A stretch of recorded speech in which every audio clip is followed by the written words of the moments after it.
Hello, everyone. It is time. Well, it's time for our Cheltenham preview. It's not quite Cheltenham time yet. We are just under a few weeks away from the Cheltenham Festival 2022. So we thought we'd go early on the Team Matchbook podcast and assemble a team of experts for you to take you through 3 Grade 1s a day. It's basically every Grade 1, barring the Mayor's Hurdle and the Champion Bumper, and all other races as well that the guys want to touch upon. Those guys are Adele Mulrennan, first of all. Adele, welcome along. How are you? I'm very well, thank you. I'm all good. Matt Toombs at the Spieler, who is he is a resident Cheltenham expert, but we're claiming it as ours at the moment. And I know, Toombs, you've got a good few stats and trends, or one for each race that you're going to pick out for us. Just the reasoning behind that? Some of them I've tried actually to make them specifically relevant to this year's renewal. So they're not always the strongest trend, but hopefully they'll be the one that's most relevant to this year. Donn McClean is back with us. How's things, Don? Have you been bitten by Cheltenham fever yet? Yeah. Less than 2 weeks out now, Tom. Yeah, it's mad. It kind of seems to get into the red zone quite quickly, but now the next 2 weeks kind of drag along. But can't wait for it all to start now. Sam Turner, how are you? How's things? In good form, thank you very much, Tom. Looking forward to hearing everybody's views this evening. And Micheál Deasy completes the lineup. Deas, pleasure to see you, but it's surrounded by Matchbook as ever. Yeah, in my completely Matchbook wallpaper house. Great to be here. You bleed Matchbook, don't you? I do, yeah. I'm here a long time now. Yeah. Let me remind you of the things we always go through, first of all, before we get stuck into the podcast and the previews itself. First of all, there will be a Cheltenham Special Insights piece that will be up from tomorrow, and it will focus on everything we've covered. It'll be a recap of all the bets, all the best bets, the best lays, and everything we go through. That'll be on insights.matchbook.com. If you're liking our content, let us know. Give us a thumbs up and subscribe. If you can do that on YouTube, great. And then on the podcast, give us a review, any stars you like, but reflecting your enjoyment, I would hope. And give us a follow on your preferred podcast app. The other thing we're going to do is free bets. Are you Mr. Free Bets, Dees? Is this your decision? I will be the one dishing out the free bets, I think. Okay, out of your pocket. Good. So there's going to be a £25 free bet for selected listeners and watchers. And this goes right up until Cheltenham week. So it's a nice free £25 bet for you to have on the Matchbook exchange for Cheltenham. You can use it elsewhere if you want, but it'll be coming your way just for Cheltenham week. It's basically the more interaction we get on this podcast, and it doesn't have to be live interaction. The more comments we get, we will pick out somebody every 20 or so comments for a free bet for Cheltenham week. So say what you like, interact, and there could well be a free bet coming your way worth £25. Right, that's all the admin out of the way. We can get stuck into the Supreme Novices Hurdle first of all.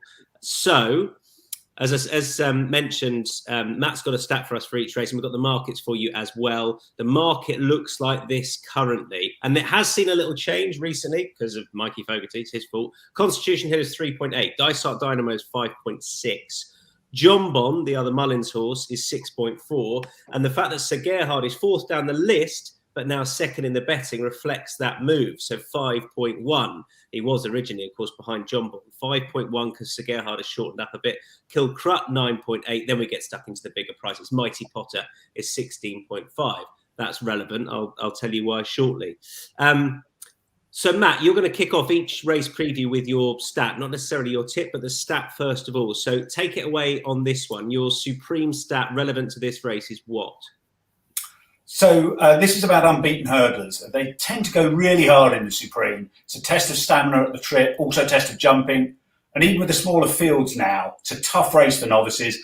Being battle-hardened over hurdles is a big plus. And that may be particularly so this year. I remember how electric the atmosphere was in 2002 after we've been waiting for 2 years. Maybe similar this time. We'll need to see the final field to assess how many front runners there are, but it wouldn't surprise me with all the adrenaline if there's a burn-up in this, especially if Dysart Dynamo runs. And often those horses who have just hacked around outclassing their opposition, even if that's in Grade 1s, get beaten in this. They're not streetwise enough. So Get a Bird, maybe even Bouvois Dare could be argued to fall into that category. And the stat is that unbeaten hurdlers are 3 from 45 in the last 19 renewals. You lost 70% of your betting bank backing them. All the market leaders, Constitution Hill, Dysart Dynamo, John Bond, Sir Gerhard, are unbeaten hurdlers. Now, like all the stats we'll discuss, this is not to say none of them will win. What the trend suggests is that the unbeaten hurdlers get overbet. And clearly what we're trying to do is avoid the overbet horses, back the underbet horse. Perhaps the Supremes change, smaller fields now, being tough and battle-hardened will be less of a factor than historically.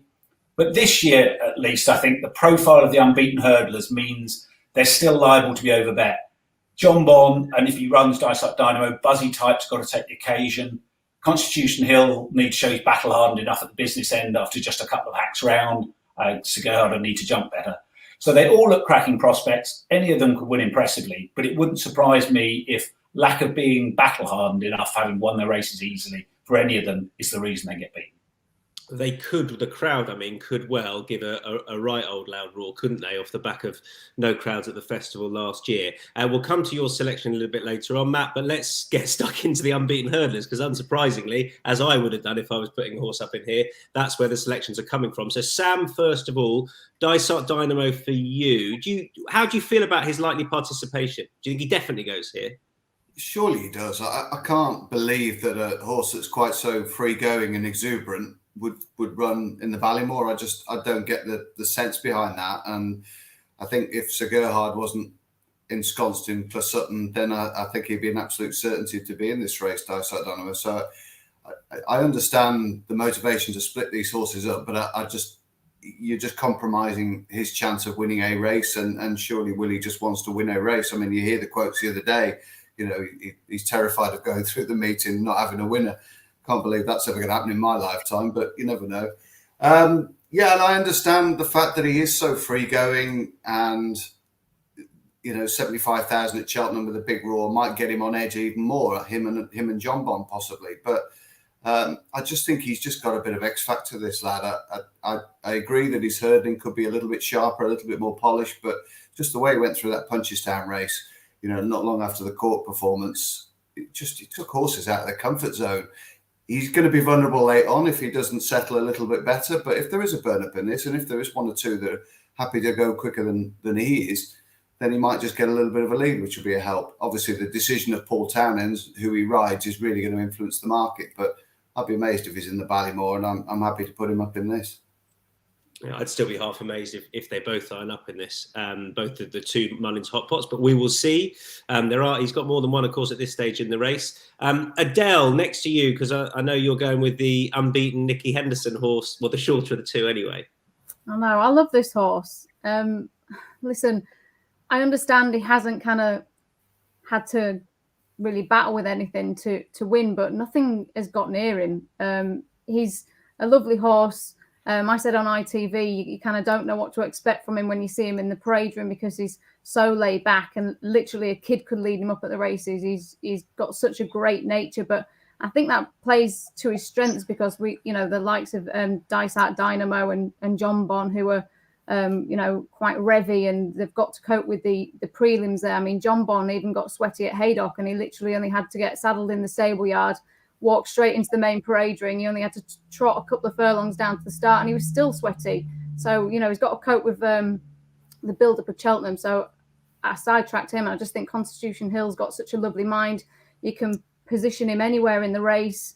He's relaxed. He's kind of one of them horses that's maybe a little bit behind the bridle, but I actually quite like that rather than one that's quite revvy. Nico said he was only doing a half speed in the Tolworth.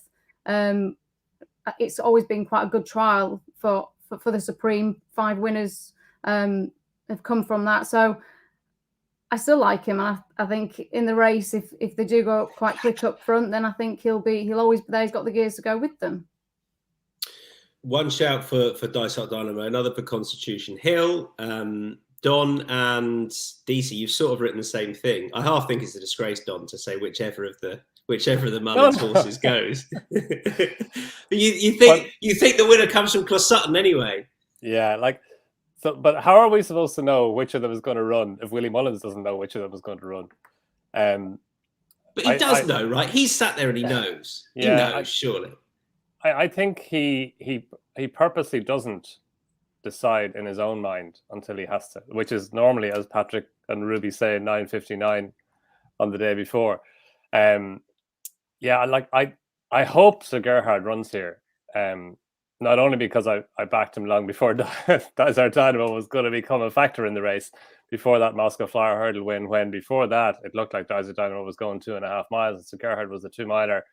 Like, Sir Gerhard's by Jeremy, all his pedigree suggests speed rather than stamina, although Willie Mullins and Paul Townend both say he'd have no bother going out and trip, which, you can see it too. But just on Matt's point about, unbeaten hurdlers and battle hardened, Sir Gerhard is battle hardened. He's an unbeaten hurdler, of course, but his bumper form, he was progressive last season as a bumper horse. He went to Cheltenham, he won the champion bumper, he beat Kilcrut in that.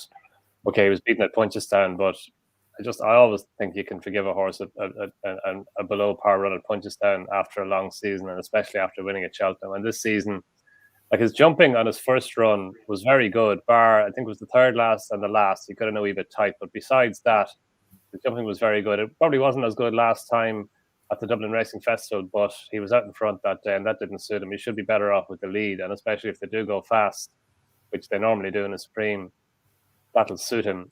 The fact that he's got Cheltenham Festival winning form as well, to me, that's massive, and it's a theme that runs through the whole festival, I think, and he has that over most of his main market rivals. So I just think, or all his rivals, I just think that he's rock solid. He'll probably come on for his last run, just a second run over hurdles. And look, I'll be interested in Zagard wherever he goes, whether he goes for the Ballymore instead, or if he goes for the Ballymore instead of this. But I hope he runs here, and I think he can win. Dees, what do you want to add to that? I just, when I was looking at this race, trying to think of how it would be run, I kept thinking of Classical Dream a few years ago, to just get out in front and just keep going and just dictate it from the front. And I think Deasy Dynamo can do that. While I also think that Sir Gerhard is probably a better horse than him. So if like Willie Mullins is going to put his best horse into this race, he's going to want to win it. So if Sir Gerhard is the one that Paul Townend is on, I think he'll win. If Deasy Dynamo is the one, I think he'll win. From what Adele said about Jamban, I was on about Jamban on Twitter the other night. On the day, I would nearly consider playing Jamban in the hope that he just completely boils over, because, as she said, he sweated up a lot, and it's even in his racing notes about how much he sweated up a lot. It was that obvious. So if on the day the occasion gets to him and he might be close to 2.0 for the 3-place market, I might have a small bet on that. But I think the Mullins horses are better. Constitution Hill is a fantastic horse, but I think Sandown produces some extreme performances like that. He absolutely killed and went up the hill, but that happens a bit at Sandown. I think it's quite a stiff hill and in heavy ground, so probably think that's maybe the Irish farm is a bit better, and I'm hoping Deasy Dynamo is the one. Before we get to Matt, Adele, what did you want to say about Sir Gerhard? I just wanted to touch on him at Leopardstown the last time, a bit about his body language, because I know they said he wasn't concentrating. And when you're riding a horse, and usually if there is a back, it means that they're listening to you, the rider. When there is a forward, it means they're concentrating on what's in front of them. And when you see a horse with his ears to the side, or one forward and one back, it literally means they're not concentrating at all. And his body language was like that, nearly the whole way around, until Paul kind of gave him a slap and said, concentrate. He definitely, I'm not saying he wants headgear, but he definitely wasn't concentrating that day. And it is a little bit of a worry to me that he's having a little bit of a think, especially when he's out in front. Body language for me wasn't concentrating at all that day. Interesting. The ears. Right, Toomsy. Thomas Hogg agrees with you. Mighty Potter to stay on and pick them all up. Gordon quick out the blocks. I suppose the obvious angle for you is the fact that you're avoiding the unbeaten hurdlers, Matt. Not deliberately going for an unbeaten hurdler for the sake of it, but it's more about the form side of it. He was keen off a steady gallop and an eye-catching fast, finishing third in the Royal Bond. And he then won the Future Champions, beating Three Stripe Life, who went on to be a good second to Sir Gerhard at the Dublin Racing Festival. On literal bare form, he'd have 4.5 lengths to find with Sir Gerhard. But they went a stronger gallop in Sir Gerhard's race, which strung them out. I doubt there's that much between them. And if, as I think will happen, Sir Gerhard goes for the Ballymore, Mighty Potter might miss running against the best novice hurdler around anyway. And what really caught my attention was that Gordon said he didn't need another run. He was ready for the Supreme. Given he'd been green at Fairyhouse, a bit clumsy at Leopardstown, I'm taking that to mean he's come on a lot at home. And I remember thinking Abacadabras was a similar work in progress. Wasn't going to be battle hardened enough for the Supreme when he arrived direct from the future champions, but he was smashed in the market. Ran a blinder and a strong renewal, just getting run out of it by Shishkin. And Gordon tends to have his novice hurdlers primed and ready for the festival, as Thomas says. And because of the nature of the on-the-day markets, with all the first race offers, most of these are going to be bigger prices on the morning of the race. With the vibes being strong, I think Mighty Potter's the one that could shorten significantly. So I reckon he's the anti-post value at around 60.5. Yeah, he's the biggest price of the lot that's gone up.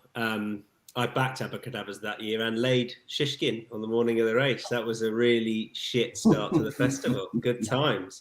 Let's move on to the Arkle. We're all done there, aren't we? Kick on to the Arkle. Grade 1's coming thick and fast. Give you the market first of all. Edwardstone is 3.25. Blue Lord is 5.3. Riviere de Tel 5.9. Autumn Color is 9.0. St. Sam 11.0. Magic Day 15.5. I'll leave it there, depending on who we get to. Matt, again, you can, I tell you what, give us your stat here and then just lead straight in with your selection. Matt, take it away. So the required standard to win isn't going to be as high as when like Shishkin or Outer are in the field. But even if this is more of a Duke de Ginevra renewal, top two of my chases are all about jumping at speed. And I think raw pace is crucial. And it's often hard to judge how quick an Arkle contender is when they're outclassing inferior opposition in novice chases. Sometimes the better clues about how quick they are come from their hurdles form, especially when they had a second season over hurdles, contested good races in open company. And the stat is that 7 Arkle winners this century had a second season over hurdles. Tuchev 6 in the champion hurdle, Zertiuk won the elite, Moscow Flyer won 4 grade 1s, My Radio Souls in the Stayers hurdle, Sizing Europe the Irish champion hurdle, Lunderso was unbeaten in 7 hurdles races, Footpad 4th in the champion hurdle. So if you've had that second season over hurdles and are therefore much more exposed, you've needed to show high-class form to win an Arkle. All bar Tuchev recorded Racing Post ratings between 162 and 170. He was 157. And Edwardstone ran well, but was beaten on his last 3 starts over hurdles off marks between 146 and 149. Best RPI was just 152. He looks to improve over fences this season. He's well clear of the British team on novices. But the fact that it's any price you like any of the other British horses just makes you wonder what he's been beating. If the ground's decent, I think he could get caught out for tactical speed. I think he's a favourite to take on. With who, Matt? So it looking like a substandard Arkle, I'll be putting a line through most of these pretty quickly in a typical year. I'm therefore taking a chance on the one horse that I can see being a champion chase contender in a year's time, and that's Automne Couleur. He is a chancy proposition. He's a 5-year-old, only had a couple of chase starts. He was on the floor last time, but he's clearly always shown a lot at home. He was pitched into the Triumph on his first start for Willie, ran a blinder to be 3.5 lengths third. He was very keen over hurdles, but he settled better on his chasing debut, easily saw off a talented horse in Gentleman to Me, and the way he jumped, travelled, and hit the line at Leopardstown was really taking. He took an obviously fall in the Irish Arkle, but he looks to have stacks of raw ability. And it's more about the level of the opposition. I think he's worth chancing in the win market to put it all together on the day. Edwardstone then is the horse that heads the betting, the horse that Steve Jones put up anti-post for the champion hurdle last year. And Helen says, hi Helen, so Warwick form's supposed to not be bad for Cheltenham. Adela, I know you're a huge Edwardstone fan. Come back in, Adele. Sorry. I understand what Matt's saying about the statistics, but don't forget Edwardstone was supposed to go chasing as a 6-year-old, and then obviously he unseated on his first start, and then it was probably a little bit too late to kind of continue on with him. So they went back over hurdles then, and then he went back over fences the season after, and he was then brought down. And so I think he's a little bit more belated over fences than some of the others. And you can't really fault anything he's done so far this season. He's a powerful traveller. He jumps well. The Warwick form, of course, coming into Cheltenham, he's good. So I understand the stats as well with an 8-year-old, but like I said, just remember he's a little bit later starting over fences than what they'd intended him to be, because obviously the first time he ran over fences, he was unseated at Doncaster as a 6-year-old. You think he's the horse to be with, Adele, right? And he should have the race set up to suit? Yeah, I mean, I mean, look at him. He bumped into Chantry House and Shamblu. You know, they're good horses. So he's got class.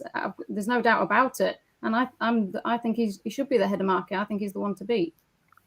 Deasy, you're going Irish? Yeah. I went around in this race a lot, and I'm going. I didn't want to tip a 5-year-old, but I think Riviere the Tell is going to buck that trend. Was looking back at her form, like she was quite lucky the last 2 races. You know, the jumping around the last day, and in Christmas there, she finished within a length and a half of Fernie Hollow, which is, I mean, if Fernie Hollow was running in this and you finish within a length and a half, then you'd be very close second, I think. But the race that kind of swung up for me was when she beat Cape Gentleman by 21 lengths on her second start of the season. Cape Gentleman was very progressive before that. He'd won twice and she absolutely battered him. She's getting a nice bit of weight here. And Gordon is very bullish about her chances. He kind of said that she'll be much better in the Arkle, and I think she presents a bit of value against the front two, who I'm just not too... I think Edwardson is definitely a better horse than Blue Law, but I think that she can, with the weight allowance and a bit more experience, but I think she's going to run a big race. Sam, you think she'll reverse the Blue Lord form, do you? I do, yeah, Tom. I think she was pretty unlucky that day. Having been there live and watched it live, I didn't think she was unlucky initially not to get the race, if you know what I mean. I thought Blue Lord perhaps won thanks to some very cute tactical ride from Paul Tanner. But then, having watched it back a number of times, I do think she was a little bit unfortunate not to get it.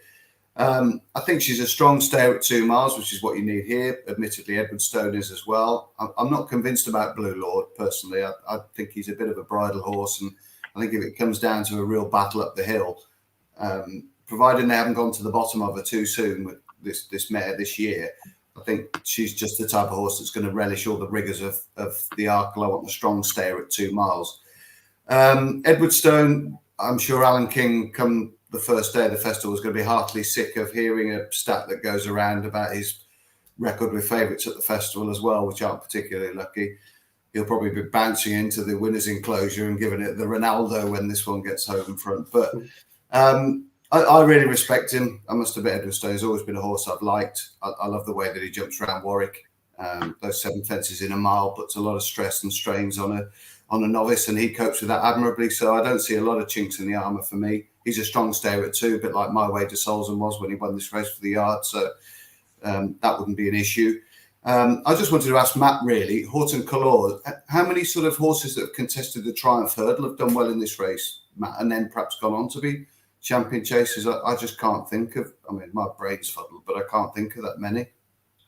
No, he's certainly not a trends pick. As you say, Triumph Hurdle horses, well, Chief.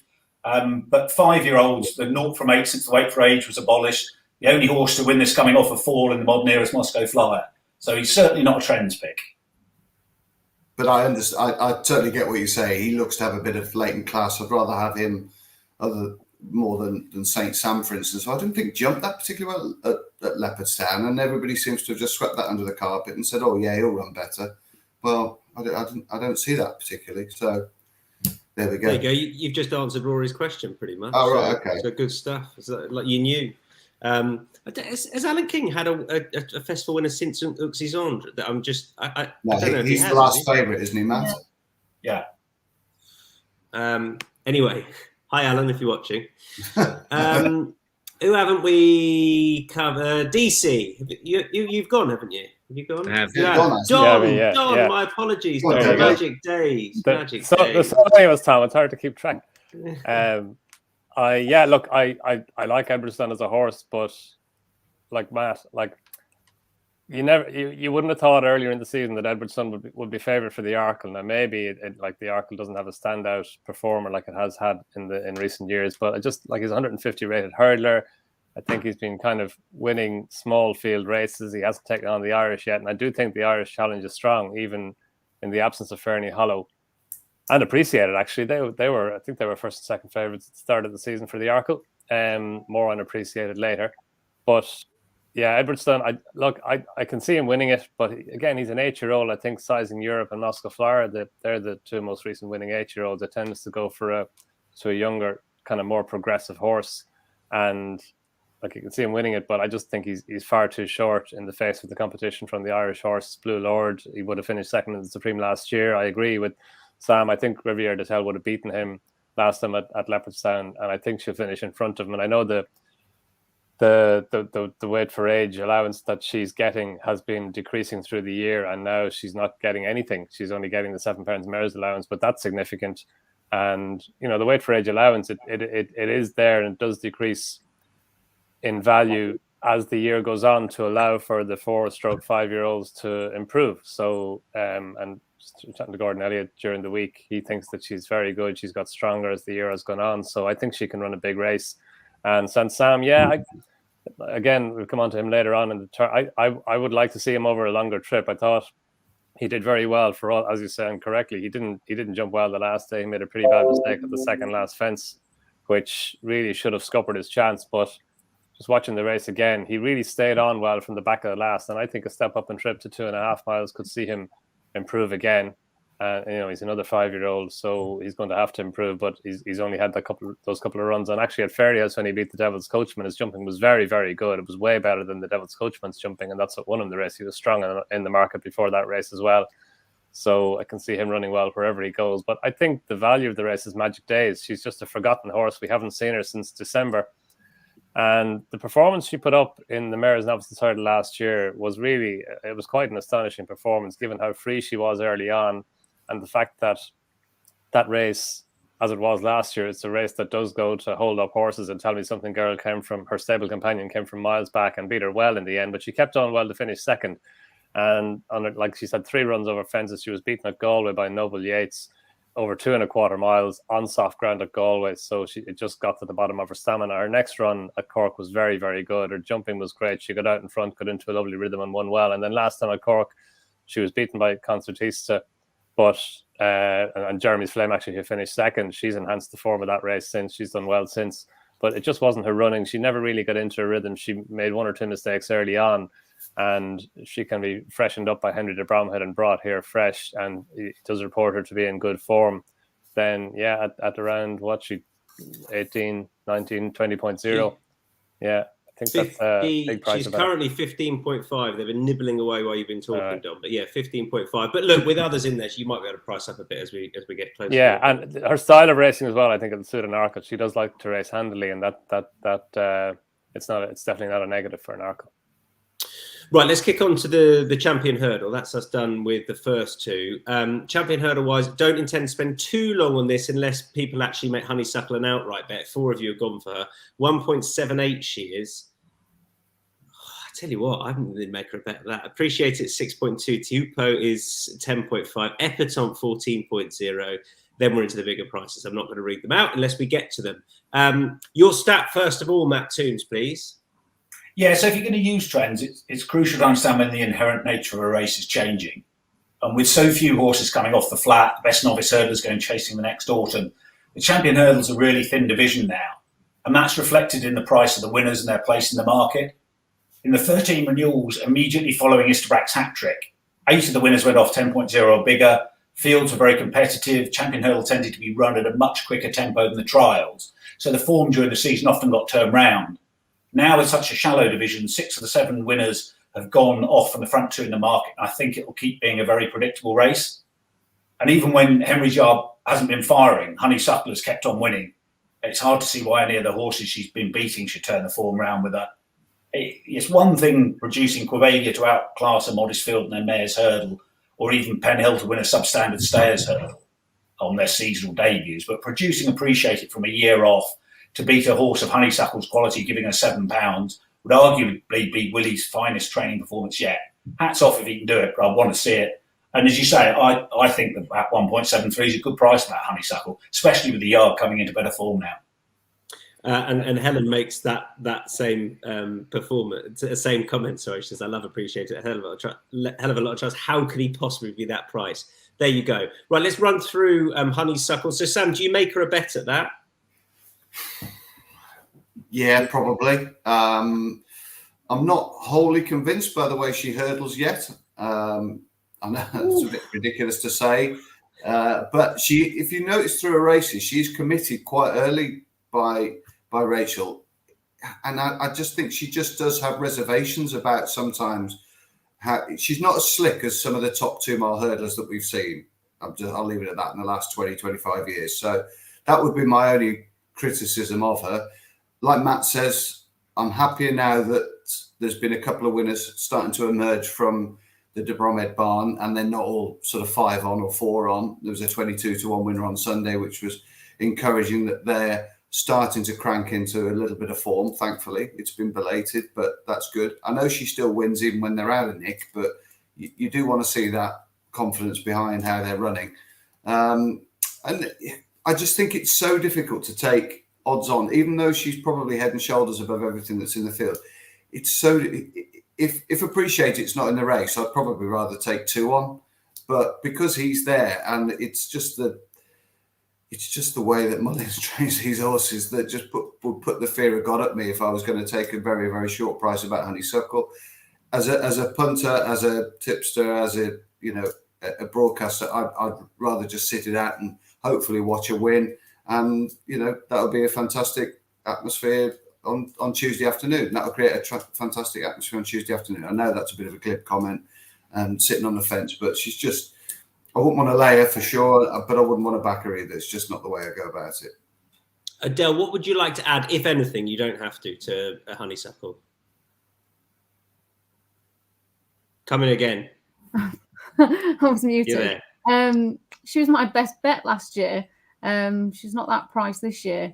There's not really a lot to add. And I understand what Sam's saying about her jumping, but I think what she makes up for with it is the fact that Rachel, she just seems to have so much confidence in her, and she can ride her anywhere. She can go off out in front, and I think she just knows what she's got underneath her. As soon as she asks her to go, she responds straight away, and she's a fantastic mare. She's like the queen, I suppose, the queen of Ireland, isn't she? Honeysuckle. So she's probably a little bit too short for me, but I'll be looking forward to watching her anyway. And I think she's hands and heels above the rest of them. Don, your thoughts on her? Yeah, look, I like Adele said, I think she's pretty bomb-proof. I wouldn't worry about her hurdling really. Like she does tend to get in tight to the final flight, but usually by then the race is over. And it's that injection of pace that she shows. She showed around the home turn at Cheltenham last year. She showed around the home turn at Leopardstown this year and last year in the Irish Champion Hurdle, where she just pulverized them. And okay, she got a wee bit tired this year in the Irish Champion Hurdle, but she'd won a race. She'd come clear. She'd done it all, and then she was entitled to get tired on the ground and out on her own as well, going to the line. And you'd think she's probably going to come on from that run as well, because that's how Henry de Bromhead trains his horses. And, they're flying now. They're actually in really good form the last couple of weeks. So, yeah, like I won't be backing her. You nearly rule, because you're kind of nervous for her every time she goes out now. 14 from 14. You just don't want her to lose now. It's not a betting race for me. I think Teahupoo could maybe outrun his odds if you have to have a bet. I think he's an improving horse, and he showed a really good turn of foot the last day in the Red Mills Hurdle to come away from Durasso, who's a good horse. And Robbie Parr said afterwards that he hated the ground. He thought he'd be better and better ground. I know it's hard for 5-year-olds in the Champion Hurdle, but Aspar Dalen won it not so long ago as a 5-year-old. So I think he could run well, but yeah, no, Honeysuckle all the way for me. And you've basically answered Ranji's comment there. Right, Deasy, you're looking elsewhere. You're going rogue. See, Deasy doesn't like the hurdling either, does he? No. You know that comment's going to get clipped up, Sam. It's going to be all over Twitter. Well, I hope it's used in context, because Don's just endorsed it really, because he said that Rachel uses her pace to get away from them so that she can jump the last, and even if she doesn't meet it on a stride, she still wins. Stop backtracking, Turner. No, I'm joking. What you got for us, Dees? I'm not going to go against Honeysuckle anyway. I think that the price of 1.76 gift of a price, but I was looking for a different route into this, and I think Epatante is a bit of a forgotten horse, and especially at the current prices, if she goes off at 14.0 on the day, you're going to get a better price at Epatante to place than you will on Honeysuckle to win. And I think she's kind of back in form this year. Dead heat there in the fight in fifth with Not So Sleepy. And then in the last time at Kempton, I thought she was really good in the Christmas Hurdle. I thought she was going away from them. Glory and Fortune has given her form a bit of a boost. And I think that like at the current prices, if she goes off that kind of price today, you're going to be getting 2.5 or 3.0 for her. That's top three, and I think that is quite a reasonable bet. I might have a small little win bet on her as well. And Nikki seems to think that the back operation she got has sorted out. So I'll hope he's right with that. And yeah, I think Epatante Place, maybe do a little forecast as well. With Honeysuckle. All right. Let's move on to any other bets on the day. Be as concise as you can be, please, lady and gents. Just your selection in whatever race and a little line on it, and then we'll kick on. First of all, coming at you, Adele. Any other bets on Tuesday? Well, I'm just going to give Marie's Rock a mention in the Mare's Hurdle because one of her owners, Ralph, he watches us all the time, and if I don't give her a mention, he won't be very happy with me. And I know he said Nicky Henderson. I think he's gone somewhere tonight, so he's not watching live, but he will catch up on it. And he said that Nicky Henderson. I can't remember where he said. He did put on Twitter and said where he was going. He said Nicky Henderson. He said she's going to be a big surprise. So I'm hoping the Mare's Hurdle might cut up a little bit because some of them are doubly entered. So, but I think she'll be a big enough price that it'll just be a nice little place bet. Right, Don, time for you to piss on Ralph's fire. Go, Ralph. Burning Victory. Yeah, I think she's a little bit underrated. Not everybody was overly impressed with her the last day, but I thought she did it well out in front from flag fall in her first time cheek pieces. She jumped very well, which is key. I think she'd be better with in behind the horses. She won the Triumph Hurdle, albeit a little bit fortuitously when Goshen departed, but she still won it. She had All Mankind behind her that day. She had Aspire Tower behind her. It wasn't a bad performance to beat them, even though she probably would have finished second on a normal day. But I just think, and she's got that big run in the Cesarovic as well. When she ran, buzzed to a length and a half off a mark in the 90s, a flat mark in the 90s. So I think she's a coming horse. She's got course form. She needs to step up in her punches and run the last day to win a Mare's Hurdle, but I think she can, and yeah, I think she's overpriced. Handicap King Deasy. Yeah, I agree with Dan there about Burning Victory. And sorry, Adele, no, I know I'm disagreeing with you on Marie's Rock, but we won't get into a row about that now. The two I have for the handicaps are both in the ultimate of Our Power and Cloudy Glen. Our Power ran a cracker there at the weekend, finishing third. He was really closing at the line, I think, and that should set him up nicely. Although I don't think he's guaranteed to get in. He's in at number 63. He'll be in at the bottom of the weights. But if he turns up, I'd be interested in him. And Cloudy Glen was second in the Kim Muir last year. Came out this year and won that big handicap, the Ladbroke Trophy at the start of the season. Phoenicia Yard isn't in great form, but I think that if he turns up here, going to be a nice big price, and that'd be a nice win place bet if you're getting 4 or 5 places on it. Sam Turner. Honeysuckle hurdling will make her absolutely unbeatable. Run Wild Fred in the 4 miler, the National Hunt Chase. And that brings us nicely to Matt. You're singing from a similar hymn sheet. Yeah, absolutely. That he really is a stats pick. Since the race became a level weights event in 2010, horses that had 8 or more chase starts, 6 from 34, 68% profit. By contrast, horses running off just 2 chase starts or less are 0 from 27. So Run Wild Fred, second season novice, 10 chase starts under his belt. By contrast, Statler's just had a couple of runs. And Willie's horses who've won this, Rathvinden had 10 chase starts, and Back in Focus was a Grade 1 winner of the Listowel Harvest Festival. So with Statler shaping over hurdles, to my eyes, if his stamina was suspect, I think there are plenty of reasons to take him on, and Run Wild Fred be my nap of the opening day. Lovely. Run Wild Fred and the 3.5 and a bit miler. 2 shouts for that. Right, on we go to Wednesday. And we're going to start with the Ballymore. And we've got Sir Gerhard 3.55. Might not go. Ginto 6.8. Sorry, Dice Up Dynamo at 5.6. Ginto 6.8. We've got Journey With Me at 9.2, Stage Star 9.8, 12.5 Mamela Kuna, and then we get into the bigger prices, the double figures and the like. Toomsy, take it away first of all with the trend. So the very different nature of the Supreme and Ballymore is often misunderstood by punters. Supreme, they start downhill, first race of the meeting adrenaline, an even bigger roar than usual. They tend to go an end-to-end gallop. The horse with the cruising speed to go that gallop, who can jump at it and then keeps going, best wins. And it's a test of stamina at the trip. In the Ballymore, they start in the relative hush at the middle of the course, big sweeping bend before you get out in the racecourse proper. Hurdle comes up pretty quickly. And they tend to go steadily, turns into a test of speed at the trip, forgiving of novice jumping. And the Ballymore suits horses, therefore, that settle and have a turn of foot. Speed tends to be underbet, stamina tends to be overbet. And that's demonstrated by the Grade 1 hurdle winning form. In the last 25 years, Grade 1 hurdle winners over 2 miles are 8 from 16, 86% profit. Grade 1 hurdle winners at 2.5 miles are 3 from 22, 66% loss. So that's a positive for Sir Gerhard if he runs. Sam said earlier, he looks absolutely perfectly suited to this race. But it would be a negative for the likes of Ginto, who won over 2.5 at Naas, and Stage Star, who won the Cleve. Good stuff.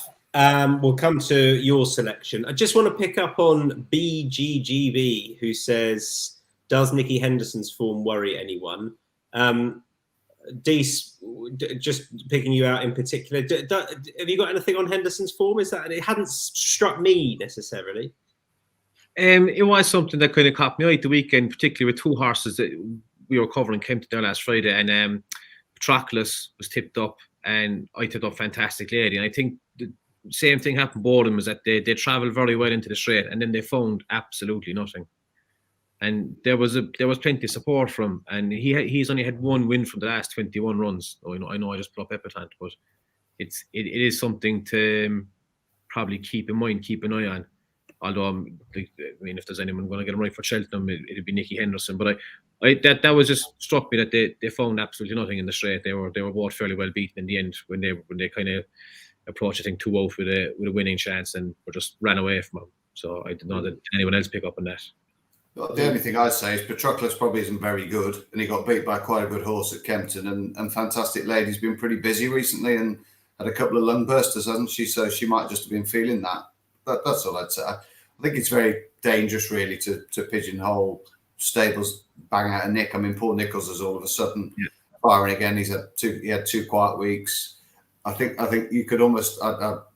Matt will probably tell you, and Donn, and everybody, that you probably get to the Monday of Cheltenham sometimes, and somebody will go and bang 3 in on at Stratford, and all of a sudden they're banging Nick, and they've not been having a winner for 2 weeks. So yeah, I think of Gavin Cromwell last year.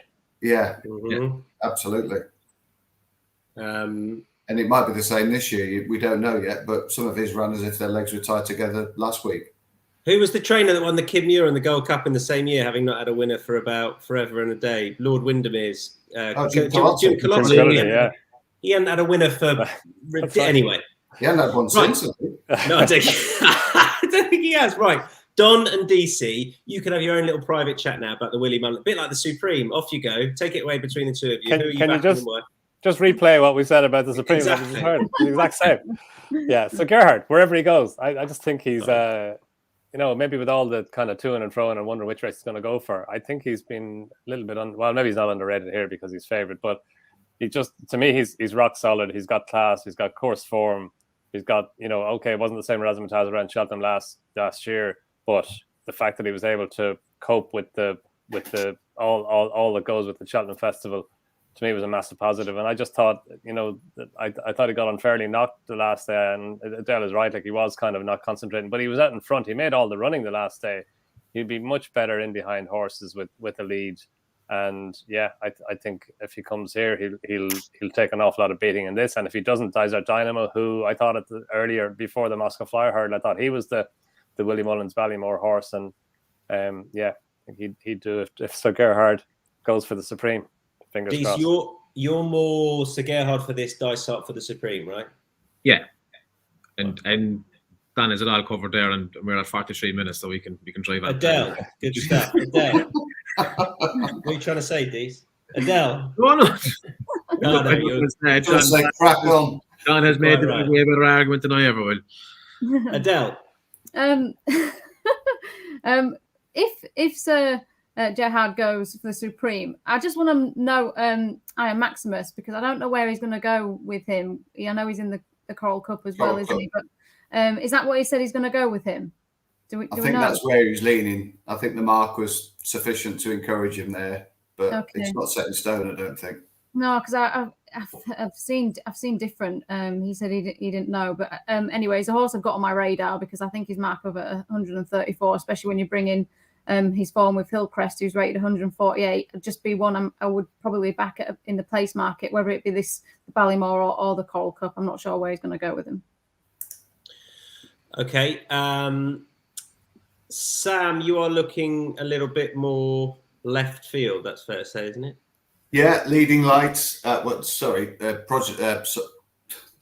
A son of Leading Light, the Ledger winner, 3-stripe life each way. It's the same form line, Sir Gerhard form line.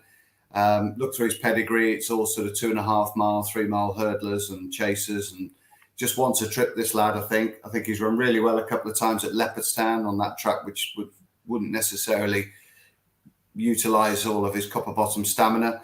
And I think he definitely goes for the race as well. I think double figure price for him. It's the Sir Gerhard line. If Sir Gerhard goes in the Supreme, you've got that form line represented by, all right, he got beaten 6 lengths, but he stuck to his task really well. He just didn't have the pace to cope with Sir Gerhard.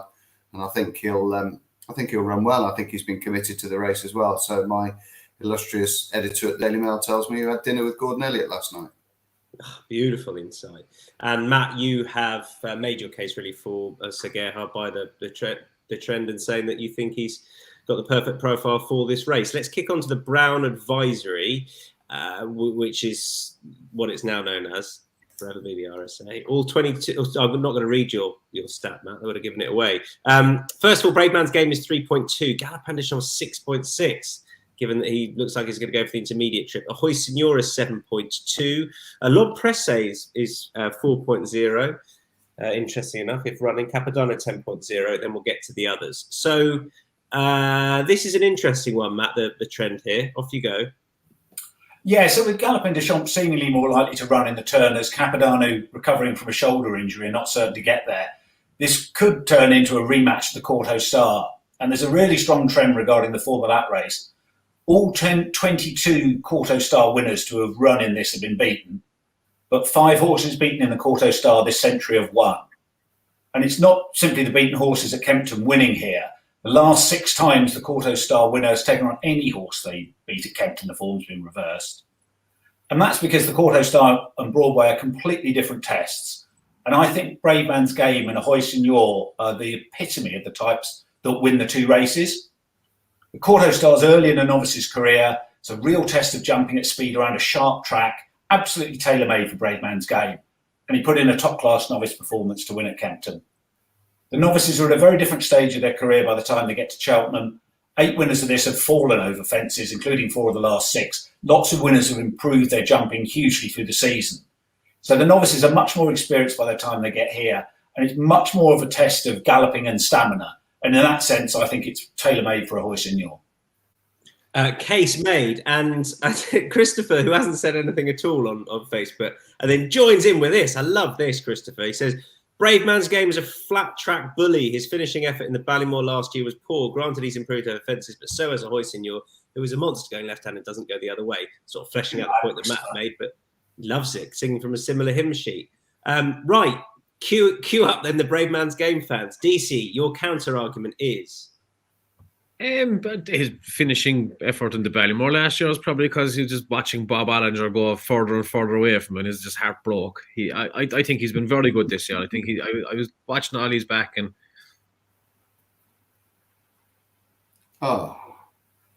disappointing. Mid-flow. That's exactly what Brave Man's Game's going to do about 2 furlongs out. We'll see. It's interesting, isn't it? Has he gone? It is interesting. Yes, Sam, people saying that Brave Man's Game's a flat track bully, where all of Ahoy Signor's best form is on a flat track, whether it be Aintree, Weatherby, etc., etc. I don't think there deserves to be the disparity in price between the two that there is, particularly. I take on board what Matt says. I think that's a really cogent and strong case that he's made for them switching around.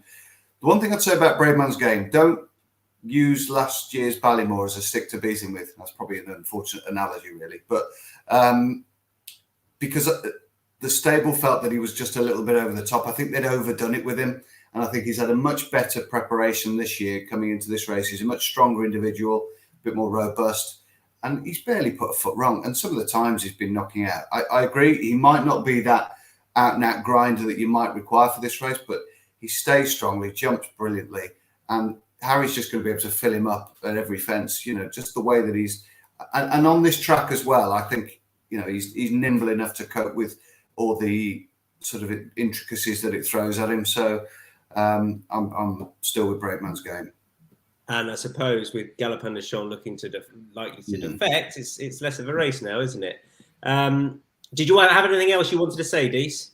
No. Good. Worth waiting for. Adele? I mean, I understand where people are coming from with the flat galloping tracks, but I actually think if anyone, it's Hoyce and Orr whose best form is probably on a more galloping track. I think Brave Man's Game. I think he seems to handle nearly anything, any track really. Sam's already touched on the fact he jumps well and he travels well. So not really a lot more to go on it really with him. I think he's shown enough to warrant this. I think he's the one to beat. I think Hoyce and Orr, I think he's definitely better on a flatter track. So I was torn because I'm kind of rooting for a Hoyce and Orr for Scotland, but I just with his form on flatter tracks like Wetherby, and even his jumping is still a little bit scratchy at times for me. I think Brave Man's Game is just that one that's just looking like a little bit more polished this season. Donn then at left field. Yeah, Beacon Edge. I just think he's a forgotten horse, mainly because we didn't see him through the main part of the season. But he won the Drinmore Chase earlier in the season, which is always a really good pointer to hear. And the Drinmore is over 2.5 miles, but it's usually won by a horse who stays further and who will step up to this race. He missed Christmas because he had a slight setback, and then he fell early on in the Flowgas, the Ladbrokes Novice Chase was called this year at the Dublin Racing Festival. So his run the last day at Navan in the 10-up chase, it was a big run. He was only beaten 3 parts of a length by Farouk Delaine. He was given Farouk Delaine £7 as well, and that was a big performance for a horse who really hadn't had a good run into the race. I think he can come on from that. And he ran a big race in the Stairs Hurdle last year as well. Flooring Porter went clear in the run over the second last and around the home turn, and he chased him. And he only just missed out on second place on the run-in, probably because he chased Flooring Porter from early. So it was a good run at the track. And yeah, I just think he stays well. This trip should be ideal for him. He's got course form. He should improve from his last run and giving way to Farouk Delaine. I think he's a player in the race. Let's move on to the Champion Chase. The last of the grade ones we're going to be looking at on Wednesday. And market looks like this. Shishkin is 1.78. Beat Energumen last time is 5.2. Shack and Poursoir, not Cheltenham, surely 7.6. Nubaleg at 14.5. Then we get stuck into the bigger prices. Matt, floor is yours. The Champion Chase is a very specialist race. Very few horses can go the gallop and jump at that pace. In that sense, it's a predictable race. But the margin for error jumping at the pace is smaller than any other race, even over the more forgiving fences these days. And in that sense, it's unpredictable. And the result of combining those two factors is that the winner is almost always from near the front of the market, but it's harder than most punters think to work out which one of those market leaders it will be. The trends illustrate that. 15 of the 21 renewals this century have gone the front two of the market, yet 7 of the 10 odds-on shots have been beaten. So the tricky bit is working out which of them will produce that elite level of form on the day. Odds on, as we've seen, 1.78 is Shishkin. So Adele, you can lead us off because you were so strong on Shishkin in the Clarence House. I know. And even I got a little bit worried at one point. I mean, it was a great race, wasn't it? To be honest, it was kind of nice to see him, really have to use himself. But it was a little bit of a messy race for me, the Clarence House. First flow was a little bit irritating. David Bass, he just couldn't quite decide whether he was going to take on an Energumen or take a lead, and his jumping wasn't great. And I kind of half felt like he was irritating Shishkin a little bit. He made a few mistakes, but you still can't take it away from him. Look at him, at the finish when he had to dig deep, he really did. So that's what matters when you go to Cheltenham. You want a horse who's got that real will to win, and Shishkin really does. So I'm going to stick with him. Hopefully he can do it again. Shishkin for you, Sam. Flesh it out. Yeah, Shishkin for me, I thought he did a fair bit wrong at Ascot and still was too good for Energumene. Looked the right way round as well for Energumene. He's got to go left-handed now. He's got to tackle Cheltenham. I just think that Shishkin's a beast. He's just got that extra propulsion at the end of races, which other horses don't seem to have. And he's such a strong stayer at 2. But for the fact that he's got the class to win at 2, he'd be surely over a longer trip. And, I could see him running in a King George one of the days. I know we've had all these sort of conversations about Altior as and those sort of horses, but I think he's the real deal, this lad. And as I say, he did plenty wrong at Ascot, still won quite cosily at the line. I can't envisage a different scenario here. Deasy? Yeah, Shishkin for me as well. I just think he's different class. I know that there's some very good horses in this, but I think he's the best of them by far. I would fear Shacken maybe, but I think Shishkin should win this handy. And then the Nearly horse, Don. I feel maybe that's harsh on Nuba Negra, but this is a better race than last year, isn't it? And he didn't win last year. Yeah, I think you're right. Yeah, look, all of that, and I can't see how Energumene is going to beat Shishkin at Cheltenham, given that he couldn't beat him at Ascot when Shishkin made those mistakes, as Adele was saying. He had the run of the race out in front. He was going right-handed on soft ground. He's never run at Cheltenham. We know Shishkin is dynamite at Cheltenham.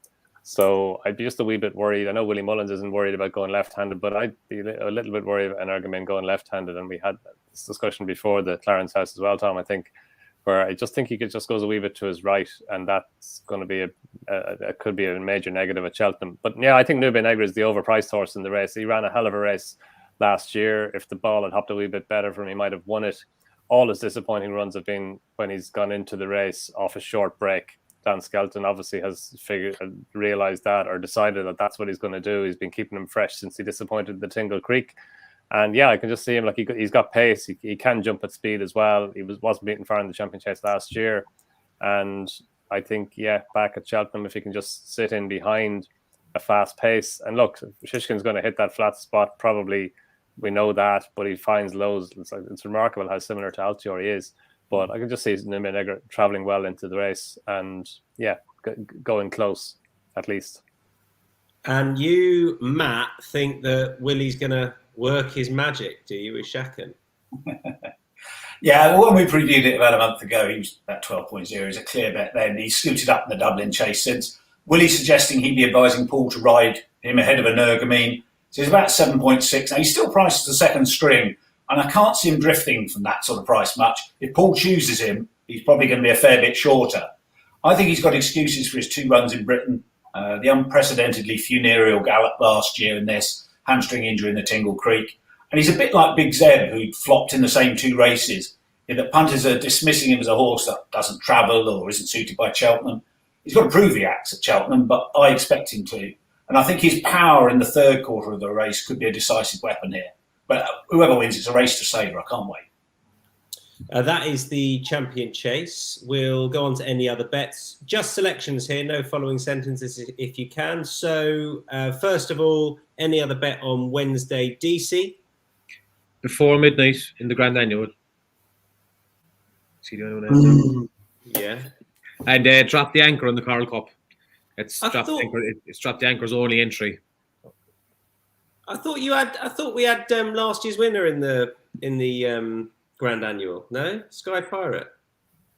Oh, he's top weight. Do you know he is like I. No, you desert me. That's fine. I'll back. No, I don't want to hear it. I had 3 in the Grand Annual, and I'm going to pick one. And I've been in before midnight since he won at the October meeting. So you two stop squabbling. They're going down for the start of the Supreme here.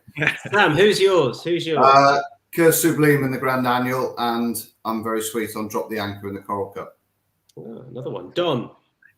Tiger Roll all the way.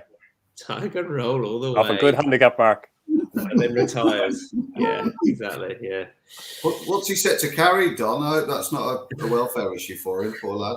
No, I think 11.4 should be all right, Sam. Yeah. Yeah. Okay. You can't do 11.8 round 8 but 11.4 on channel is fine. Matt Toombs said that, and I just copied it. Adele, who are yours? I've got Iron Maximus. I'm not sure where he's going to go. The Coral Cup, maybe, and Potter's Corner, who we all know his best runs this season have been over the cross country fences. So him in the cross country.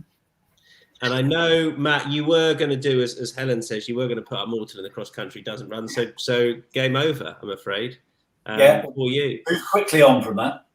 Moving on to, the sign-up offer, first of all. So £20 welcome offer. This is for new customers only with Matchbook. You've got to use the bonus code INSIGHTSRF. That's Romeo Foxtrot, the letters RF after Insights.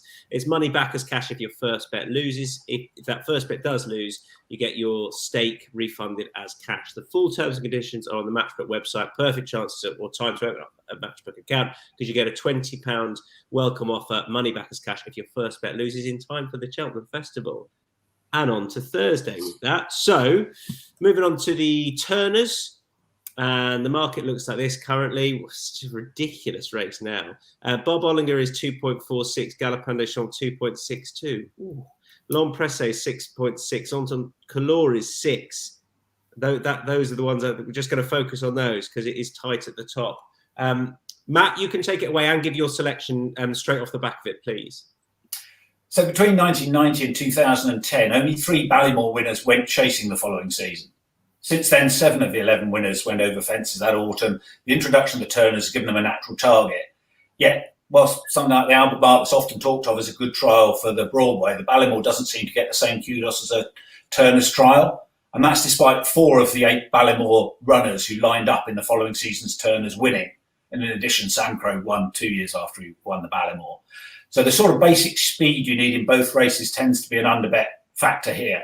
And assuming the vibes are right, Galopin Des Champs runs here, I think the Irish novices at short and intermediate trips are a fair way ahead of the British counterparts. I think it's a straight fight between him and Bob Ollinger. And whilst you'd never interpret this sort of collateral form literally, you've got to note that Master Micheál was 9 lengths behind Galopin Des Champs, 16.5 behind Bob Ollinger. Gaillard de Menil was 14.5 behind Galopin Des Champs, 32 lengths behind Bob Ollinger. As I said, you don't take it literally. Gaillard de Menil was eased down in the Killiney. But on the bare form, I think Bob Ollinger should be a fair bit shorter here. We're not sure whether the Broadway or the Turner suits Galopin Des Champs ideally, but pretty much everyone thinks Bob Ollinger's suited by this. And I think there's a bit of groupthink going on about his jumping. He's a safe jumper, puts in an extra stride, pops the fence when he's not on a good stride, so he's going to get half length on occasions. But I think it's being overplayed. In an Arkle, I'd be more worried because track advantage is important in 2-mile chases, but less so here. And what Bob Ollinger has is the ability to run faster than any of the horses he's going to be up against, Galopin Des Champs included. It's a trade-off, but I think that the extra pace will more than compensate for any ground he loses over the fences. So it wouldn't surprise me to see Galopin Des Champs go off favourite here. Might be more of a case of backing Bob Ollinger on the day, but I definitely think he's the most likely winner of this. Dees, with regard to Bob Ollinger, does the fact that Galopin Des Champs comes here make him a more attractive proposition because he's a bigger price, or does it just worry you? No, I think Bob Ollinger was a much better horse. The thing about his jumping came from Ruby Walsh and Lily Hillslap did it after he won the last day. They did a look at his jumping, and Ruby said that he didn't hit the ground running. Now I looked back at both races, and I think it's very, very nitpicky to say that. No, it wasn't that bad, and he was so good last year. Like he was absolutely destroyed them. You know, the price is not great, but like hopefully the money comes for Galopin Des Champs. Bob drifts out a bit, and you get a juicier price today. But I think between the two of them, he's a much better horse. He's a year older as well. I think that'll stand to him a bit older and stronger. I would have been backing him all day for this. And if we're going to get a bigger price because Galopin Des Champs is there, all the better. Good. I've just texted Ruby saying Micheál DC says you talk shit. Yeah. Well, I'm going to come. I want the Galopin Des Champs argument. Then I was going to go to Don, but I'm not. Sam. Oh, this is so hard. I mean, it's like trying to pick between Kylie and Danny Minogue. I mean, I love these two horses. They're absolutely unbelievable. I've also in a written piece put up Long Presse each way, because I just thought that he'd probably only going to have Bob Ollinger to beat, and I thought it was a bit of a chicken each way bet. Plus, I think he's been a bit underrated, to be honest. I think he's a quality animal. But the worries about Venetia's horses at the moment, I know we touched earlier on that a week's a long time in politics, the world, and also horse racing, but that is a little bit of a concern that the yard are worried, and they might well go for the 3 miler, which has come from nowhere as well. So that's a bit of a strange one for me. It's just going to be a race to savour for me. Personally, I think Galopin Des Champs is an absolute beast. I've got loads of respect for Bob Olinger, but I think Galopin Des Champs, if it comes down to a bit of a war like it will, I think he's got more than enough pace to cope over this trip. They wouldn't be running him if he didn't. And he's shown electric speed at Leopardstown a couple of times, and that is a fast track. It's not a track really for grinders particularly, and he's been able to lay up and jump horses silly and get them on their heads around there a couple of times now, like an old hand. I think he's an absolute quality animal, and he just about get the nod for me. But it could be the race of the week, really. I know a lot of people have built the Supreme up, but this could be absolutely immense. Adele. I don't know what to come back with the whole Danny and Kylie Minogue thing, but I get it. It is Danny as well. Danny is the Danny, just obviously. Oh, Danny.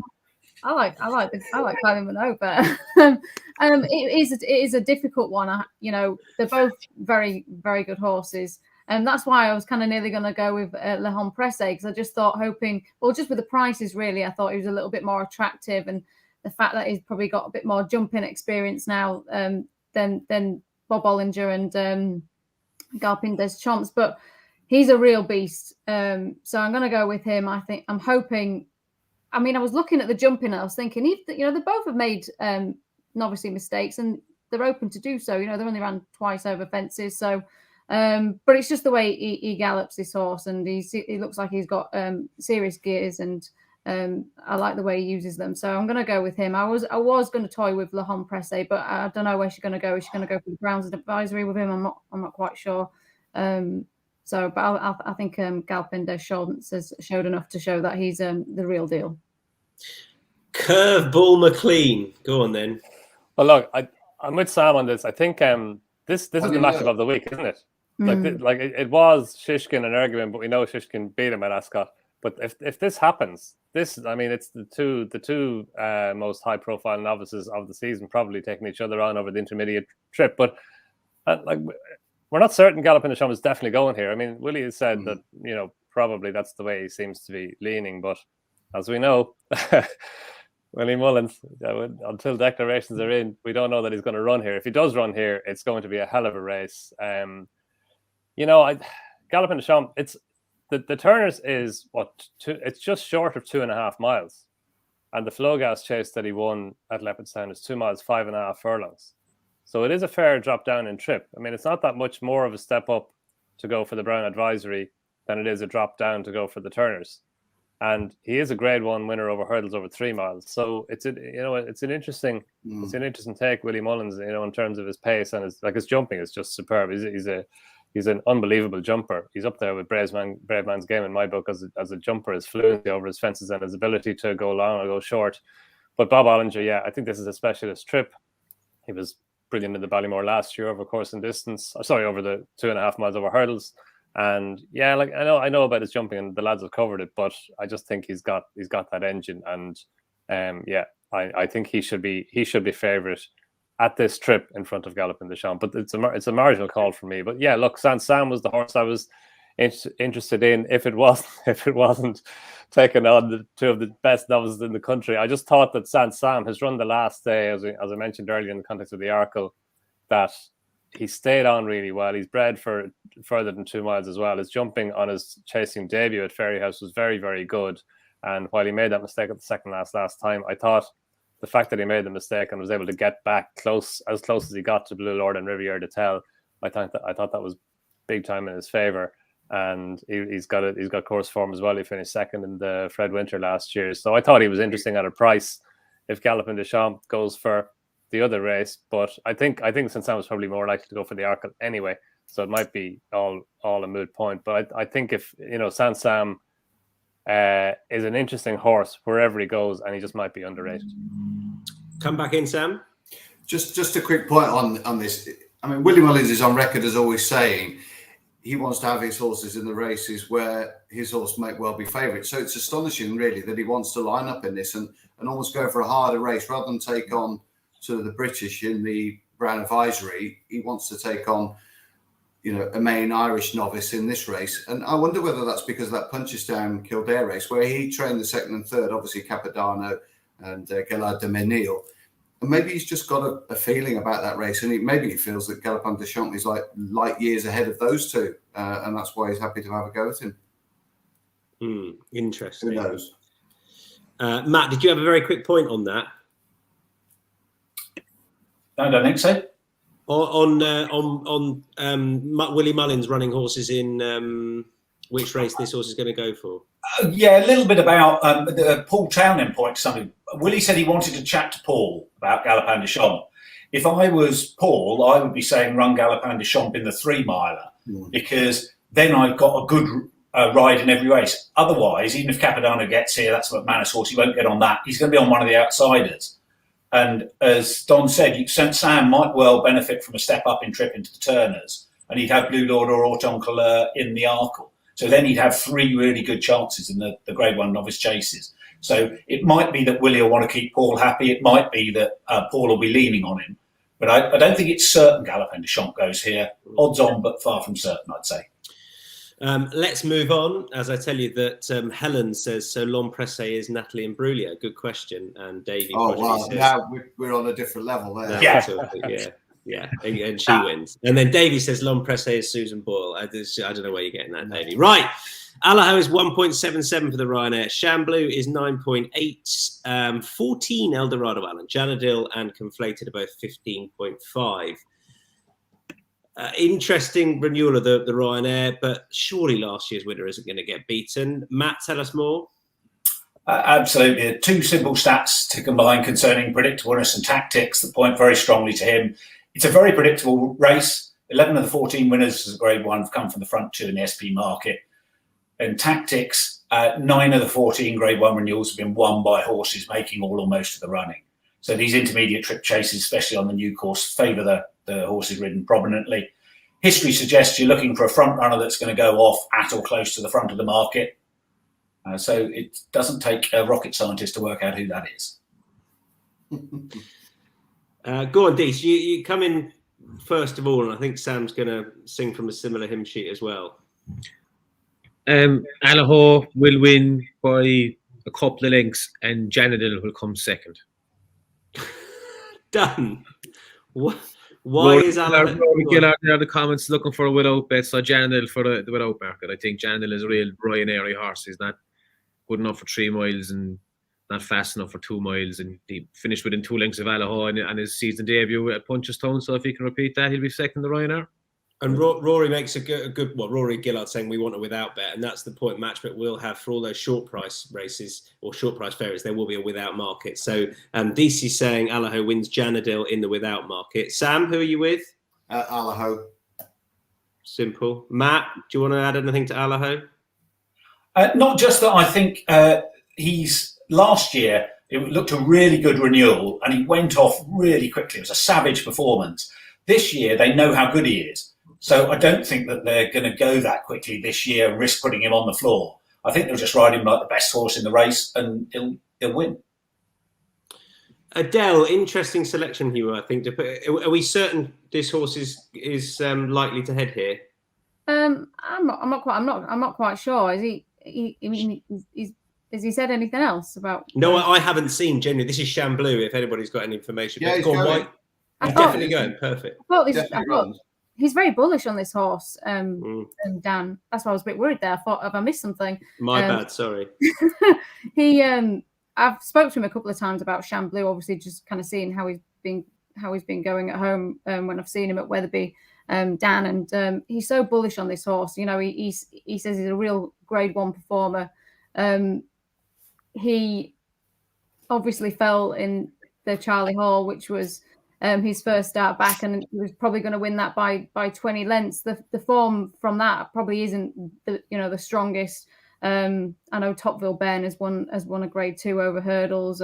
Kitty's Light was second last weekend. But it's just the fact that Danny's so bullish on this horse. He thinks he's at least a stone above his mark of 148. I mean, that's I just think if I didn't mention him and the fact that he's been so bullish on him, I just think I'd kick myself in the foot if I didn't say that he's so strong on this horse. So he's had a racecourse gallop round Warwick, I think it was. So that will put him nice and sharp and ready for it. Interesting. Is it only one of his 5 Cheltenham Festival runners had ran in the calendar year? So I definitely don't think you need to worry the fact that he hasn't had a run this year. So obviously not had a run since Wetherby. But yeah, I thought that was quite interesting as well. Interesting. He's plotted a few up before for the handicaps, I know. He brushed aside running him in a handicap. He probably could have done, couldn't he, off his mark? But he's so bullish on this horse being a proper Grade 1 performer. So we'll see, won't we? I suppose. And then Donn, another bit of a curveball, I guess. Yeah, look, you can't knock Allaho. I think he's by far the most likely winner of the race, probably one of the most likely winners of the week. But I thought Eldorado Allen was overpriced and underrated, and for me, he'd be the bet in the without market for sure. But I even think as an each way bet, he's a decent price.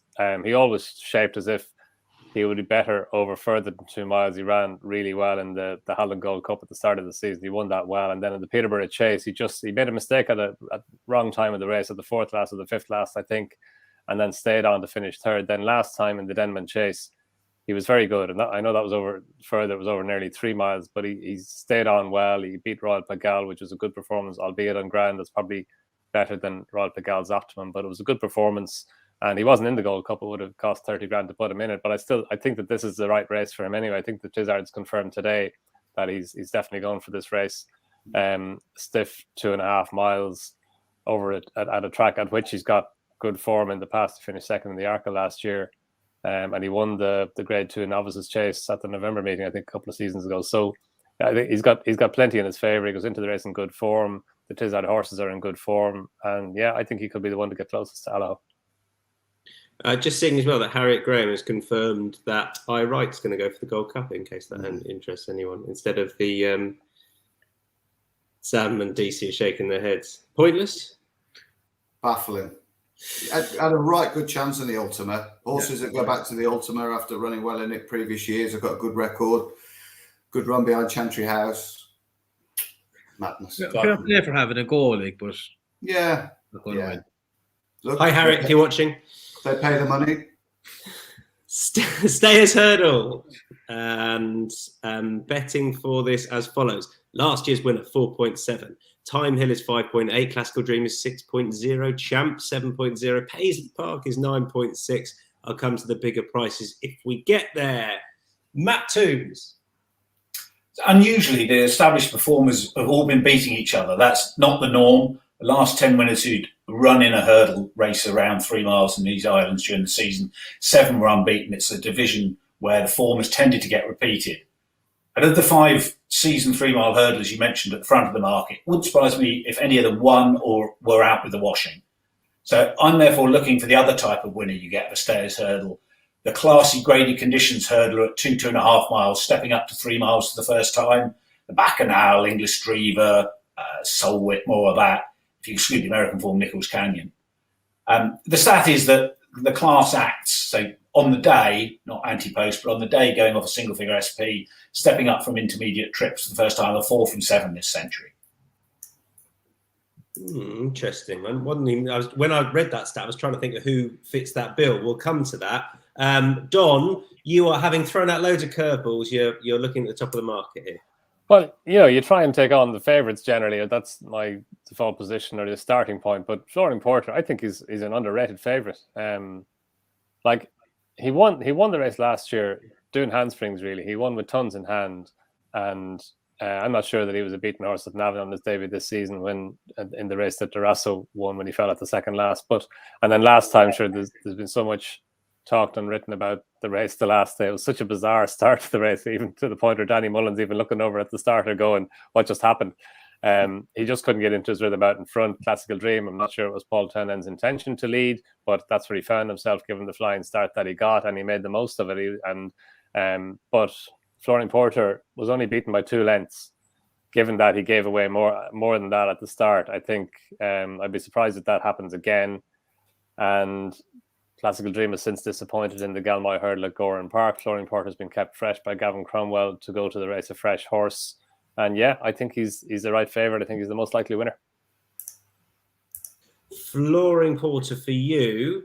Right, Team Classical Dream, 3 of you. DC, kick us off. I just think his price in this is a bit of a gift at the moment. I think he bounced the last day. I think he was in really sticky, gluey ground, and he just didn't handle it at all. If he hadn't run in that, he would be probably 3.0 for this or less. He'd be a much shorter price. He's 6.0 based on one disappointing run in. I think Willie Mullins actually said that he might have bounced a small bit. So I think that he's top class horse. One of these winners of the Supreme we've seen in a long time, a few years ago. 3 miles looks like it's a perfect trip from him, and I think at 6.0 he's an absolutely cracking bet in it. We listed reasons why you might want to forgive him last time. Adele, Classical Dream. Just put a line through it. I think he thought he was probably fitter than what he was, and as Deasy said, the tacky old ground. Yeah, he won the Supreme, as Deasy said, but he actually bolted down to the start as well that year with Ruby Walsh. So the fact that he actually had enough energy to even win the race, I mean, he's obviously a classy horse. It was kind of nearly a race where I was thinking, I probably would I sit out, but I think when I actually was surprised when I seen his price, because I thought if you just take out his last run at Gowan Park, I think he should be shorter. So the fact he is that price, I'm quite happy to have him on side. And Sam, you're going to mention the 2 horses we mentioned already. Yeah, I actually think they used the Gowan race as a piece of work, if I'm honest, reading the comments and seeing Patrick Mullins' body language after the race. I don't think they were too bothered he was beaten at all, even though he got turned over at 3 on. I'd like to see this horse get a lead. I'm not sure he has to lead in his races. I mean, look at him at Punchestown, the way that he sauntered through that race. I know it's back end of season form, but 25s into 5s and moved through the race like I've never seen a staying hurdler before. Came there absolutely running away at the bottom of the straight and bolted up. So I'd be more than happy for him to have a lead. Obviously, the concern really is Flooring Porter and whether he springs to life really and does, Gavin Cromwell does what Gavin Cromwell does, and come the spring they all take on a new identity, his horses. He hasn't got a lot to find with Classical Dream anyway on that tactically run race at Leopardstown, but I think the 2 of them for me are the upwardly mobile horses. I could see a better run from Champ. I think he bounced at Cheltenham, but I'm going to go Classical Dream because he's a bigger price and he's already beaten Flooring Porter. And I know you had a little bracket mentioned, as we can see on the screen there, if you're watching for Song for Someone, and that is where Matt is looking. Go on, Sam, and then leave it to Matt. Very quickly, because Matt will give a more lucid case for this horse. I just think he's been crying out for the trip. I've wanted Tom Simmons to run him over 3 miles or try him over an extended trip for a long time now. And just speaking to Tom, I do a Cheltenham preview with him most years, and I've said, can we try this lad over a trip, please? Because he just looks as though he's out of his comfort zone over 2. Now, 3 might be too far for him, but I do think that he's worthy of a little tilt at this trip. And I think stretching out and being the price that he is, I think I can't let him go unbacked. So is he good enough, Matt? You said class horses stepping up in trip, but does he tick that first box? Yeah, you couldn't compare him to an English Dreamer or a Solwit, but then he's 42.0, and this does look a pretty open renewal. They've all been beating each other. He won the Beulah and the Ascot Hurdle last year, second in both those races this season. He might be getting his own ideas about the game, but I agree with Sam. I think he just hasn't got the cruising speed for those 2 mile graded conditions races anymore. He finished with a wet sail in the Beulah to only go down by half a length, having been outpaced all the way round. Travelled much better over an extended 2-3 at Ascot. For a race fit Buzz, who he was conceding £6, had too much pace for him. If Buzz hadn't got injured, he may well be favoured for this. Yeah. And it just could be, as Sam said, that Song for Someone is crying out for a step up to 3 miles. So in a very open renewal, at that sort of price, I'd be prepared to take a swing at it. Thursday, any other bets, please? Any race you like on Thursday, kicking off with Donn. Frontal Assault in the Kim Muir. He's got 3 mile hurdles form. His runs, all his 3 runs over fences so far this year being over 2.5. He got a mark of 145 yesterday from the British handicapper, which is just enough to get him into the Kim Muir. He's 139 in Ireland, so £6 higher, which should be fine. I think the step back up and trip to a stairs trip 3.25 miles should be ideal. And Gordon Elliott has a really good record in the race. Which leads us quite nicely into Matt. I absolutely echo everything Don said on that. Don't need to add anything. Beautiful frontal assault for both of you in the Kim Muir. Deasy, right. This is the other team's team we had, so at least you're sticking with this horse. Thank you. Yeah, good man, Tom. Tullybeg in the Pro Temps. Qualified in the first qualifier of the year in the October meeting. In 5th. Perfect. Jordan Game for an unbelievable ride. Came so wide around the final corner that he nearly went through the railings. Has been put away since then. Gordon hasn't mentioned any stable tour, so he's either completely nailed on or dead. Hopefully he's nailed on. He is alive, I can confirm. Yeah. He hasn't been drifting on the exchanges either, so I think I've been strong on him, been backing him with a good while now, and hopefully he does the business. And I just want to say, what the English handicapper has done to the JP horses in the plate is absolutely scandalous. But that's for another day. Sam. Yeah, I noticed Gordon Elliott wasn't moaning about the frontal assault mark that got him into the race. He wasn't moaning that he got £6 higher there anyway. I like Imperial Alcazar. He's not a very inspirational selection really in the plate. I did actually like Torn and Frey, but he's a non-runner rather predictably. But I think there's good stats that Matt will have a better idea of recounting than me, that the horses for this race of novices, course and distance winners, ones that have won on trials day, upwardly mobile horses like this. I just think he just fits the profile for the winner of this race, so I like him. And Adele, you do too. Yeah, I've got Imperial Alcazar as well. I thought he was very impressive at Cheltenham. I actually think he's better as well over 2.5 miles. I think if you can just ride him like a little bit more on the forward foot rather than over 3 miles, kind of just sat and waiting for him, because he's a good jumper. So I think you can kind of utilise just that little bit of speed over them. And then I've gone into the Mares Novices race, Party Central. Just to be honest, I was just trying to find something else, and I thought if you brought in the fact that she's a listed bumper winner and she's 3 out of 4 over hurdles, and I just thought some of them mares races might just cut up a little bit. I said some of them are doubly entered, so I'll probably just keep an eye on those. But just trying to find another one really to go with Imperial Alcazar.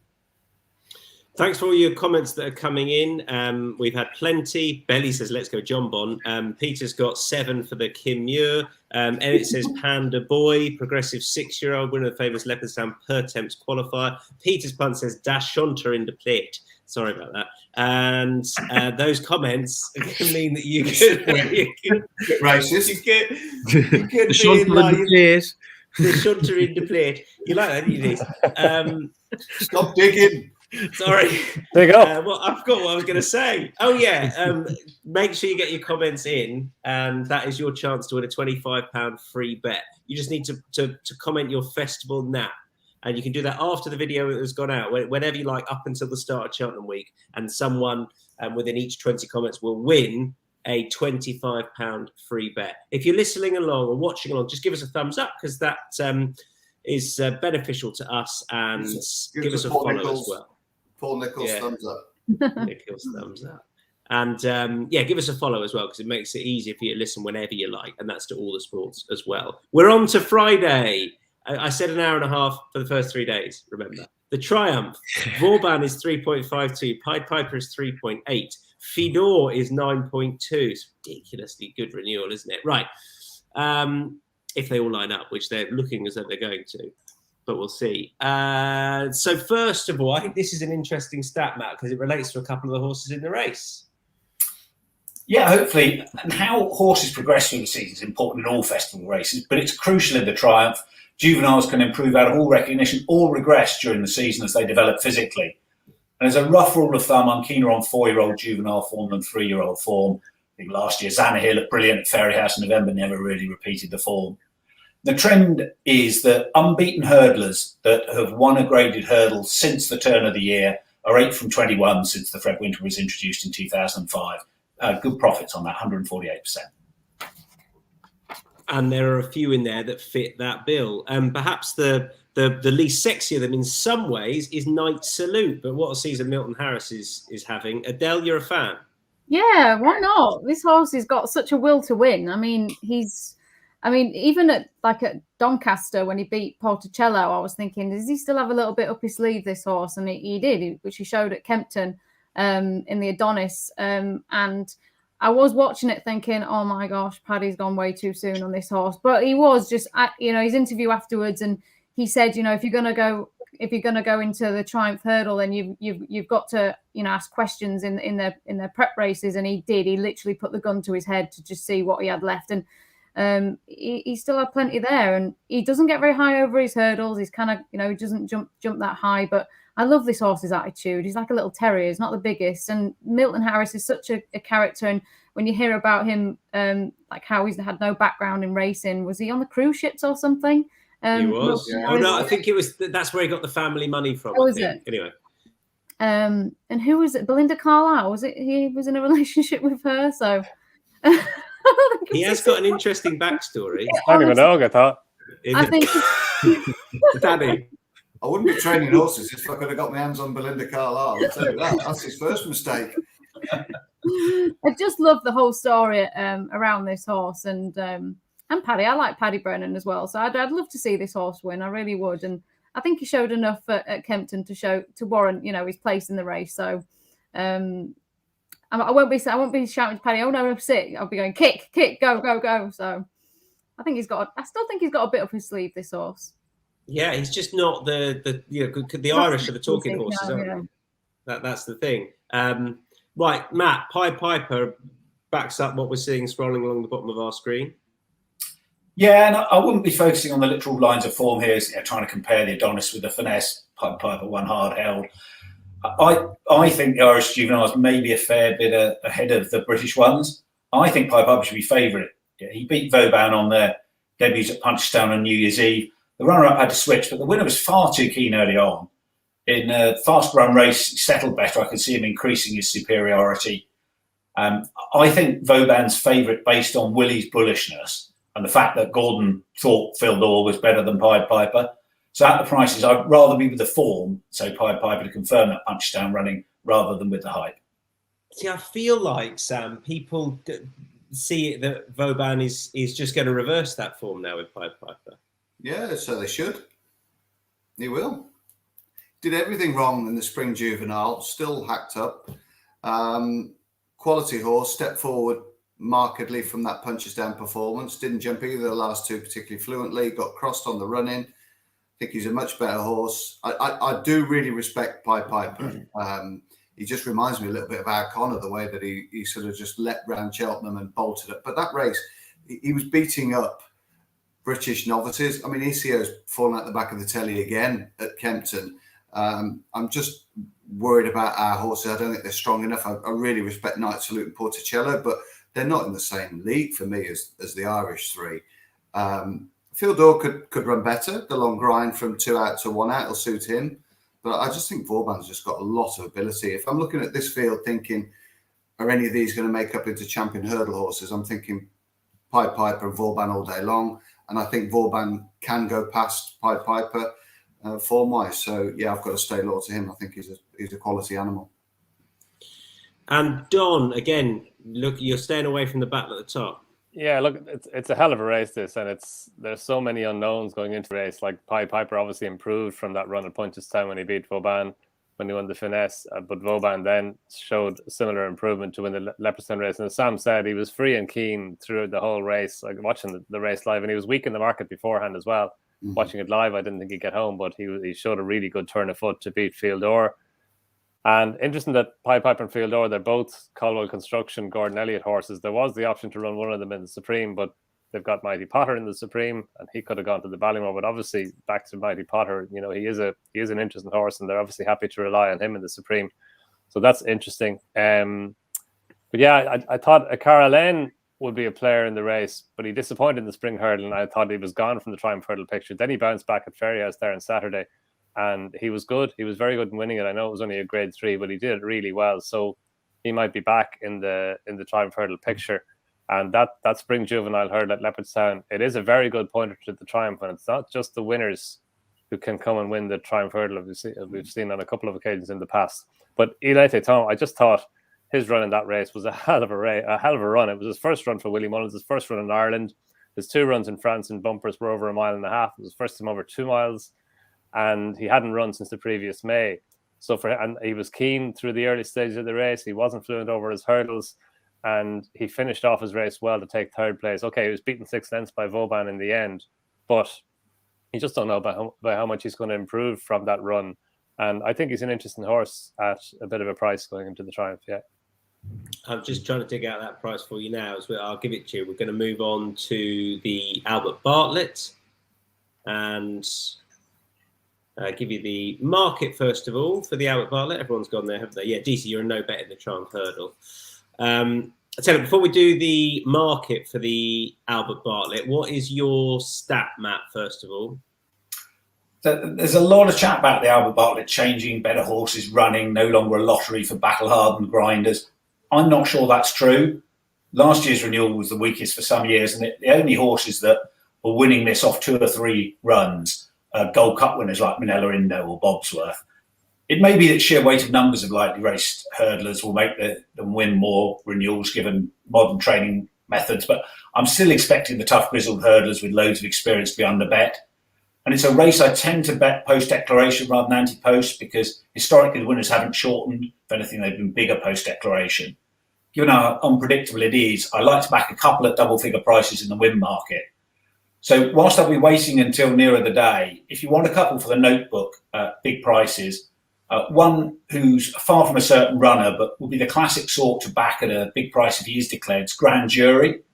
He was a good 4 1/4 length second to Ginto at Nace in the Grade 1s, ahead of Hollow Games, bombed out in the 2 mile 6 Grade 1 at the Dublin Racing Festival.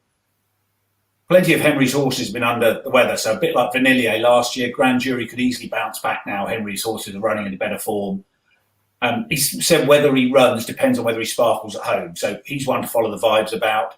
And the other's Eric Bloodaxe, who won the best trial at Limerick at Christmas, which produced 4 winners of this. Probably wasn't that strong a renewal he won, but then neither of those won by Penhill or Weapons Amnesty. Eric Bloodaxe also bombed out the first time tongue tie in that 2 mile 6 Grade 1 at the Dublin Racing Festival. Maybe needs soft ground to be effective, might just have had an off day there. But he's the type who could flourish in a real slog. And he's a 7-year-old. And don't be prejudiced against older horses in this. I don't use age stats a lot, but 7-year-olds have been profitable to follow, 5 from 68. And maturity often trumps promise in an attritional race like this. So they'd be my 2 for the notebook at this stage.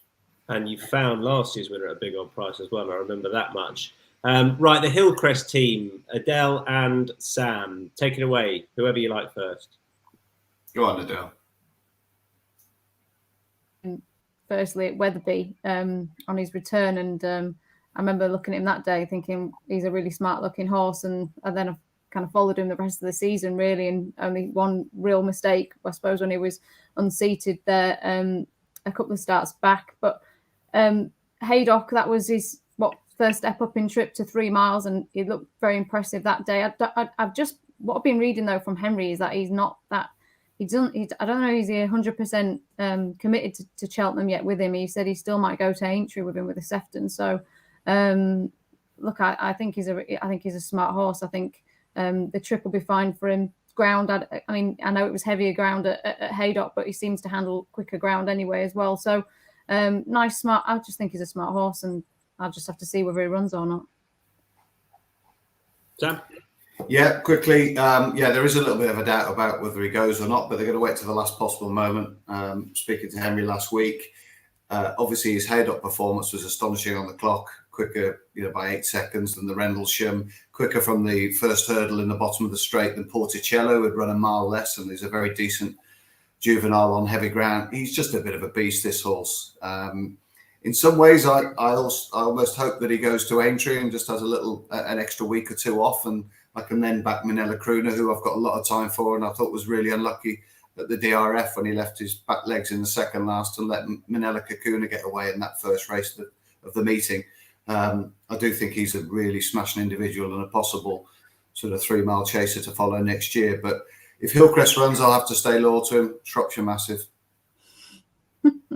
I hope he does. He's an absolute unit. Just to give you some of those prices, Grand Jury, who Matt put up, is any price you like. Eric Bloodaxe is 24.0. Bit more liquidity there for backing him. Hillcrest is 6.2, and then we come to the we got a crooner and a cocooner.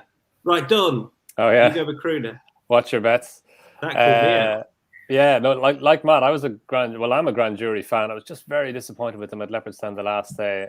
He was well backed in the market as well. But look, if you put a line through that run, his run behind Ginto in the Lawless Race was a really good run, and he should do better for stepping up in trips. So, just keep him in the back of your mind, just as Matt said. But no, Manella Crooner, he's a real stamina horse. He's a real dig down deep horse, the type of horse you want for an Albert Bartlett. Like when he won his maiden hurdle at Punchestown over 3 miles on soft ground in January, the more the race went on, the stronger he got. And then in the Nathaniel Lacey race the last day, it was a race that was just dominated by Danny Mullins from the front, and Manella Cocooner, he rode a really lovely patient race in front and then kicked, and just when the pace was increasing, Manella Crooner made that mistake at the second last flight, and he did well to get past Hollow Games to get up for second place behind Manella Cocooner. A strongly run, a truly run 3 miles at Cheltenham should suit him well, and you just love his attitude, and there's nothing major in him at the price. He's what's he 5.0 or thereabouts. That's just about. Is he 6? Yeah. Well, no. Yeah. That's fair. I think he should. I know the Albert Bartlett has a habit of throwing up big price winners, but to me, he has a lot of the attributes that you look for in an Albert Bartlett horse. Great. And DC, you're a cocooner. Yeah, and Willie hasn't really committed him for this yet. He said he might go on to Ballymore, he might go in. This is surprising enough to hear that out of him, but I think he'd really suit the Bartlett. I think he'd really suit going up and trip. He's gone up and trip in every race he's had this year.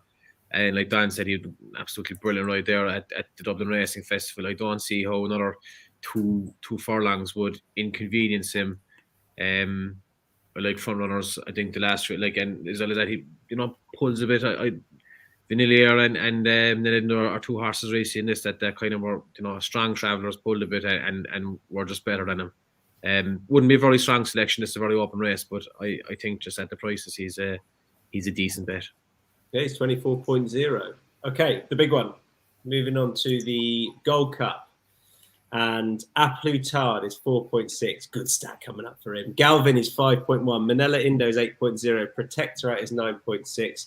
Album Photo Tornado Flyer are 14.0. And then we get into the bigger prices, which I'll give you if they are put up. So I talked about A Plutard, last year's second. Matt Toombs, over to you. Yeah, and if you're using trends, one of the golden rules is that they build from typical renewals of a race. When there's a very different renewal to normal, then you wouldn't expect the trends to be a good guide. I think this is a really weak Gold Cup, fair bit weaker than last year's. And the Gold Cup's such a tough race that most horses regress from a run in it. Almost always with the horses running in the race for the first time, usually the second season chasers. But with Colreevy retired, Monkfish injured, the second season chasers look a weak bunch too. Now, normally I'd be laying a horse like A Plutard. He was beaten on his first try in the Gold Cup last year.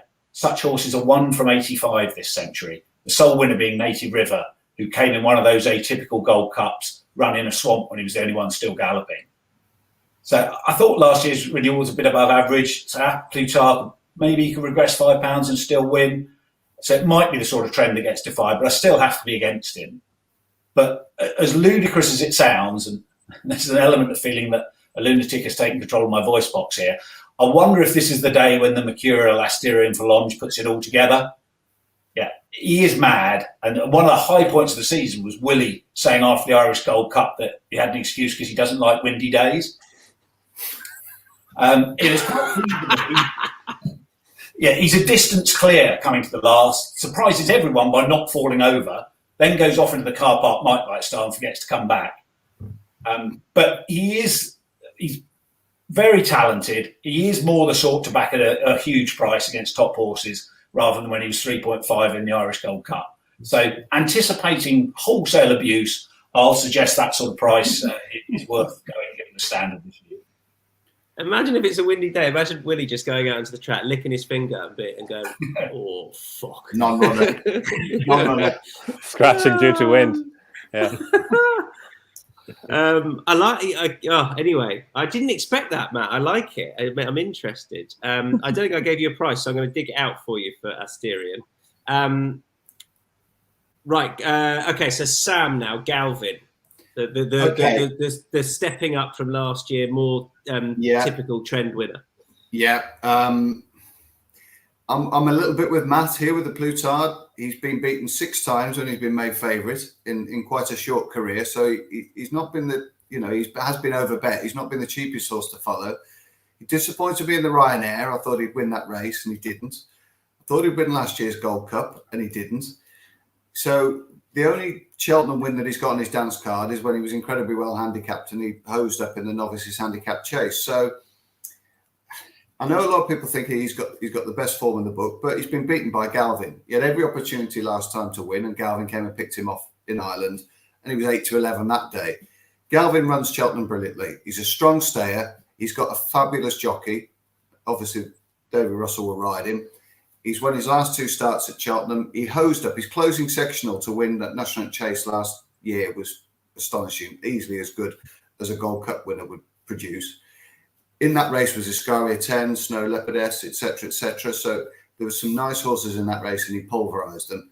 I just think if he gets to the bottom of the hill and he's anywhere near them, I think he'll really, really take off. I think good bit of spring ground, absolutely perfect for him. And he ticked a box that I didn't think he was capable of ticking at Leopardstown over Christmas, and that was winning with some genuine cut in the ground. I thought he was just a top of the ground monkey, to be honest, and he's just proved me wrong again. I think he's a progressive horse. I don't think he's the bet of the year at 4-1 or 5.0, but I think he might drift out a little bit closer to the time. And I think he's a very solid each way play in this race, given the way he's going to be run, given the way the race is going to be run, and given the way that he's going to be ridden. And Asterion for Lange is 24.0. I owed you that price for Matt's selection, incidentally. Sam is with Galvin. Don, you're with last year's winner. Yeah, I know it's hard to go back and win it again, but Albin Photo proved it could be done, and it has been done down through the years as well. I just thought, like, the King George, obviously you put a line through that run, and they pushed him out to about 10 or 11-1 after the King George, which to me didn't make a lot of sense because we know Cheltenham is so different to Kempton, and they rode him forward in a race in which they went a fast pace with cheek pieces on. So he put a line through that run. I thought his run the last day, he needed to do what he did the last day to get himself back on track and just to prove that the Gold Cup didn't bottom him out. And okay, he was beaten 6.5 lengths by Conflated, but I thought he ran a really solid race. They didn't go great pace. Conflated confounded everybody really except his trainer, who his owner wanted to put him in a handicap. And his trainer said, no, go for the grade 1, and he won it. And he won it well. But Manella Indo, it was just a really good bounce back to form. He stayed on well. He just kind of got tired, maybe close home, and Janet Hill closed him down to a neck for the runner-up spot, but he held on to the runner-up spot. And he's just he seems to be a different horse in the spring. He loves Cheltenham. He won the Albert Bartlett Hurdle at 50-1 after running with the choke out for most of the way. He was just mugged by Champ when he and Allaho took each other on from too far out, and then he won the Gold Cup last year. So Cheltenham just seems to bring out the best in him. And again, the Henry de Bromhead, you can see him just bringing him on really all season, even from his Irish Gold Cup run to be at his peak on Gold Cup day. And he's only 9, like he's a Gold Cup winner, but he's not an old horse. So yeah, I think there's plenty to recommend him. I think he's 8.0. I think he should be a fair bit shorter than that. And this is a point that Christopher Maxwell made on Facebook. I won't read it all out, but it just said his previous form prior to this point is surely just complete throw-out job because this is when he peaks. Right, Deasy and Adele, you're singing from a similar hymn sheet. Dease, first of all. Yeah, the one I'm going for is Protectorate. I know, it's very hard to be very strong on anything in this race, but I just like his profile as a second season chaser. He's run at Cheltenham already this year. He finished just beaten by Midnight Shadow when he was top weight in the Paddy Power Gold Cup at the November meeting. I thought that was a great run. And then he absolutely trashed Native River with 25 lengths at entry. That's probably flatter to deceive, would say, with the distance. But I thought he travelled so strongly that day that he just at the time I looked at him, I was like, he'll run a cracking race in the Gold Cup. The price is gone now. He's probably about 9.0 or something. He was a double figure price, and I put him up in this a couple of weeks ago on the preview I did with Matt and Daniel. I think he'll run a very big race. I think he'll be thereabouts. Is he good enough to win? I hope so. I think Galvin is going to run a massive race, and I've backed him heavily for the Grand National before this, so that's money gone down the drain because he's top weight for that now. But I think Protector Rat, Dan Skelton will have been doing everything possible to have this horse absolutely spot on for us. I think this is one that he'll really, really go for out of them all, and I can see him really running well at that price. And Adele, you're nodding away. I think Dan has literally done whatever he can with this horse. He really wants to win the Gold Cup, win a Gold Cup. Maybe he has a little bit to find with on form with maybe a Plutard, but he has got a really smart profile, this horse. And I know I go on about horses having a good attitude and a will to win, but he really does, this horse. He sticks his neck out and he does want to win. And Dan knows that coming into these races. He was assistant trainer to Paul Nicholls. He knows what kind of horses it takes to win these kind of races. And yes, some are like a little bit more fancier than others at home with the homework. And he's probably one of those that shows him enough to suggest he's good enough to come in at this level. And Matt said, is it the strongest Gold Cup? Probably not. And I think he's kind of the best chance of us English having a winner in the race. So I'd like to see Dan win it. He's a great trainer. Whenever I'm doing any work with him on track, he's so helpful. The way he talks about his horses, and I think Harry will be quite bullish on him. I think if he's in with a winning shout and he comes around that bend, he's gonna kick. He's gonna go on him because he knows he won't stop this horse. Based on last year, quite likely he will kick. That was hard. Hi, Harry. Look, he's been interviewed about it. He said it. He's we were friends. Are we all done on the Gold Cup? Everyone had a go.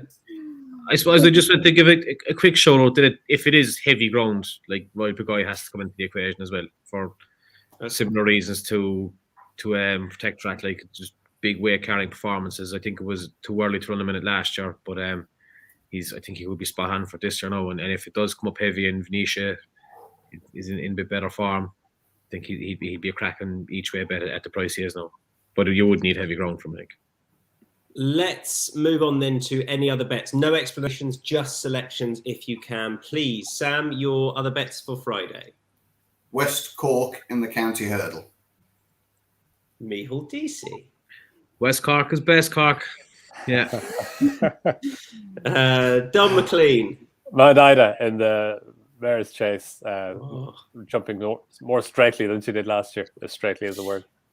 Adele, you're in the Mare's Chase as well. Yeah, I've gone Zambella instead. And I'd really like to see David Maxwell win the Hunter Chase as well if he rides in it. That would be fantastic after the year he's had. Matt Toombs. And just to confuse things with the Mare's Chase, at a bigger price, Scarlet and Dove. I was expecting that. Any other bets? I was expecting 3 shouts for the Mare's Chase. Quite right. Well done, everyone.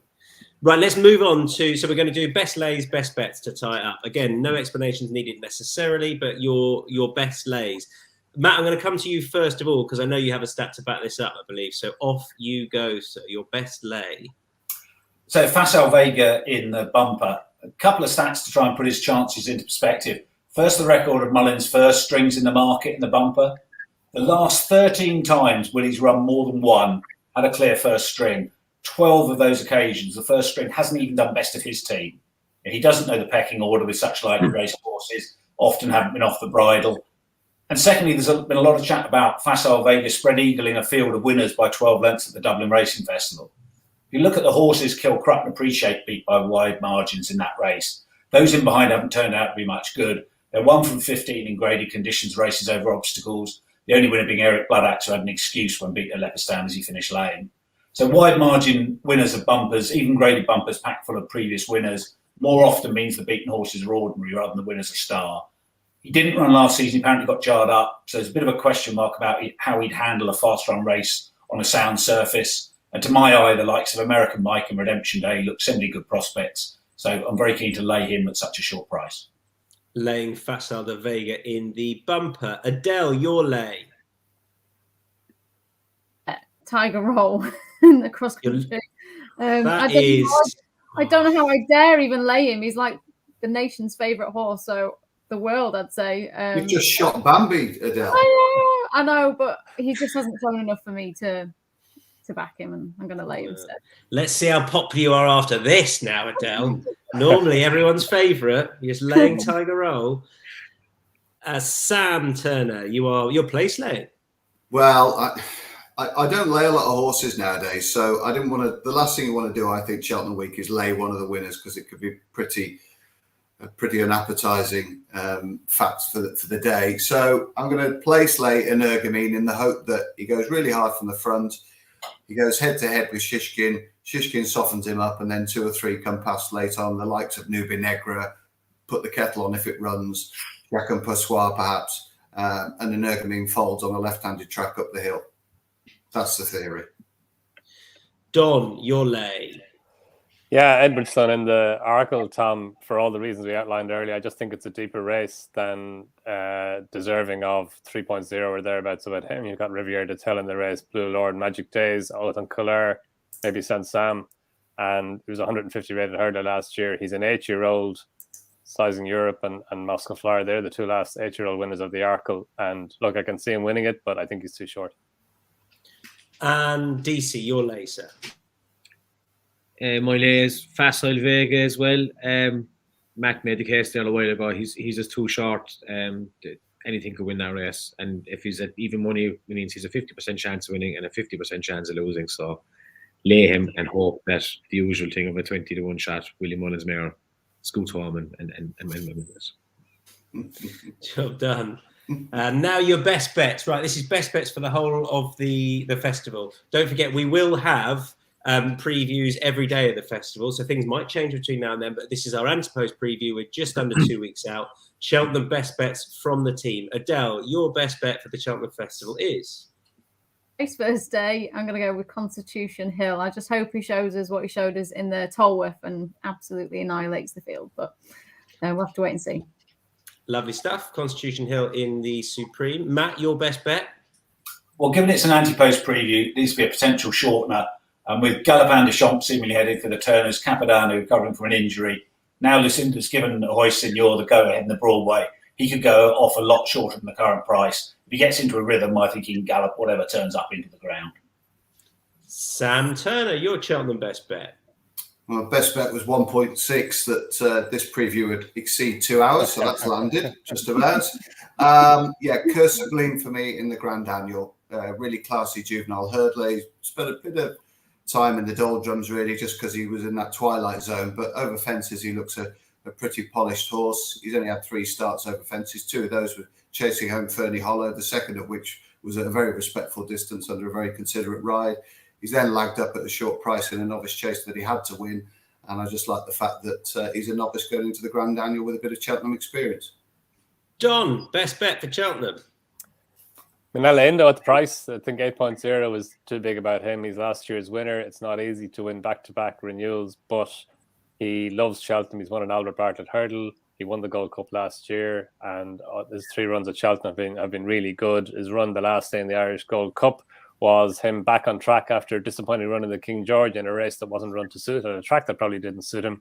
And he's the title holder. I think he should be shorter than he is. DC, you got a double? Cheveley Park double is my best bet. Alan Ho on the Ryanair and Sir Gerhard, whatever he runs. The Cheveley Park double Please. for the Cheltenham Festival. Yeah. Shameless. Love it. Bid for extra work from Cheveley Park. Shameless. Yeah. You've already got the red and white already. Yeah. Good stuff. Thank you very much, everyone. That is us done. Let me remind you, there's a £25 free bet for lots of you out there. Just comment. If you're watching this on record, that's fine. Just comment anytime you like in the next 10 days or so up until Cheltenham Week, and we'll pick out plenty of you to get £25 free bets. Just comment with your festival nap to take advantage of that. Do give us a thumbs up. Do give us a subscribe. We've also got a pod tomorrow at 12:30 for the weekend action, and so we will see you then. But from everyone for our Cheltenham Anti-Post preview, bye-bye.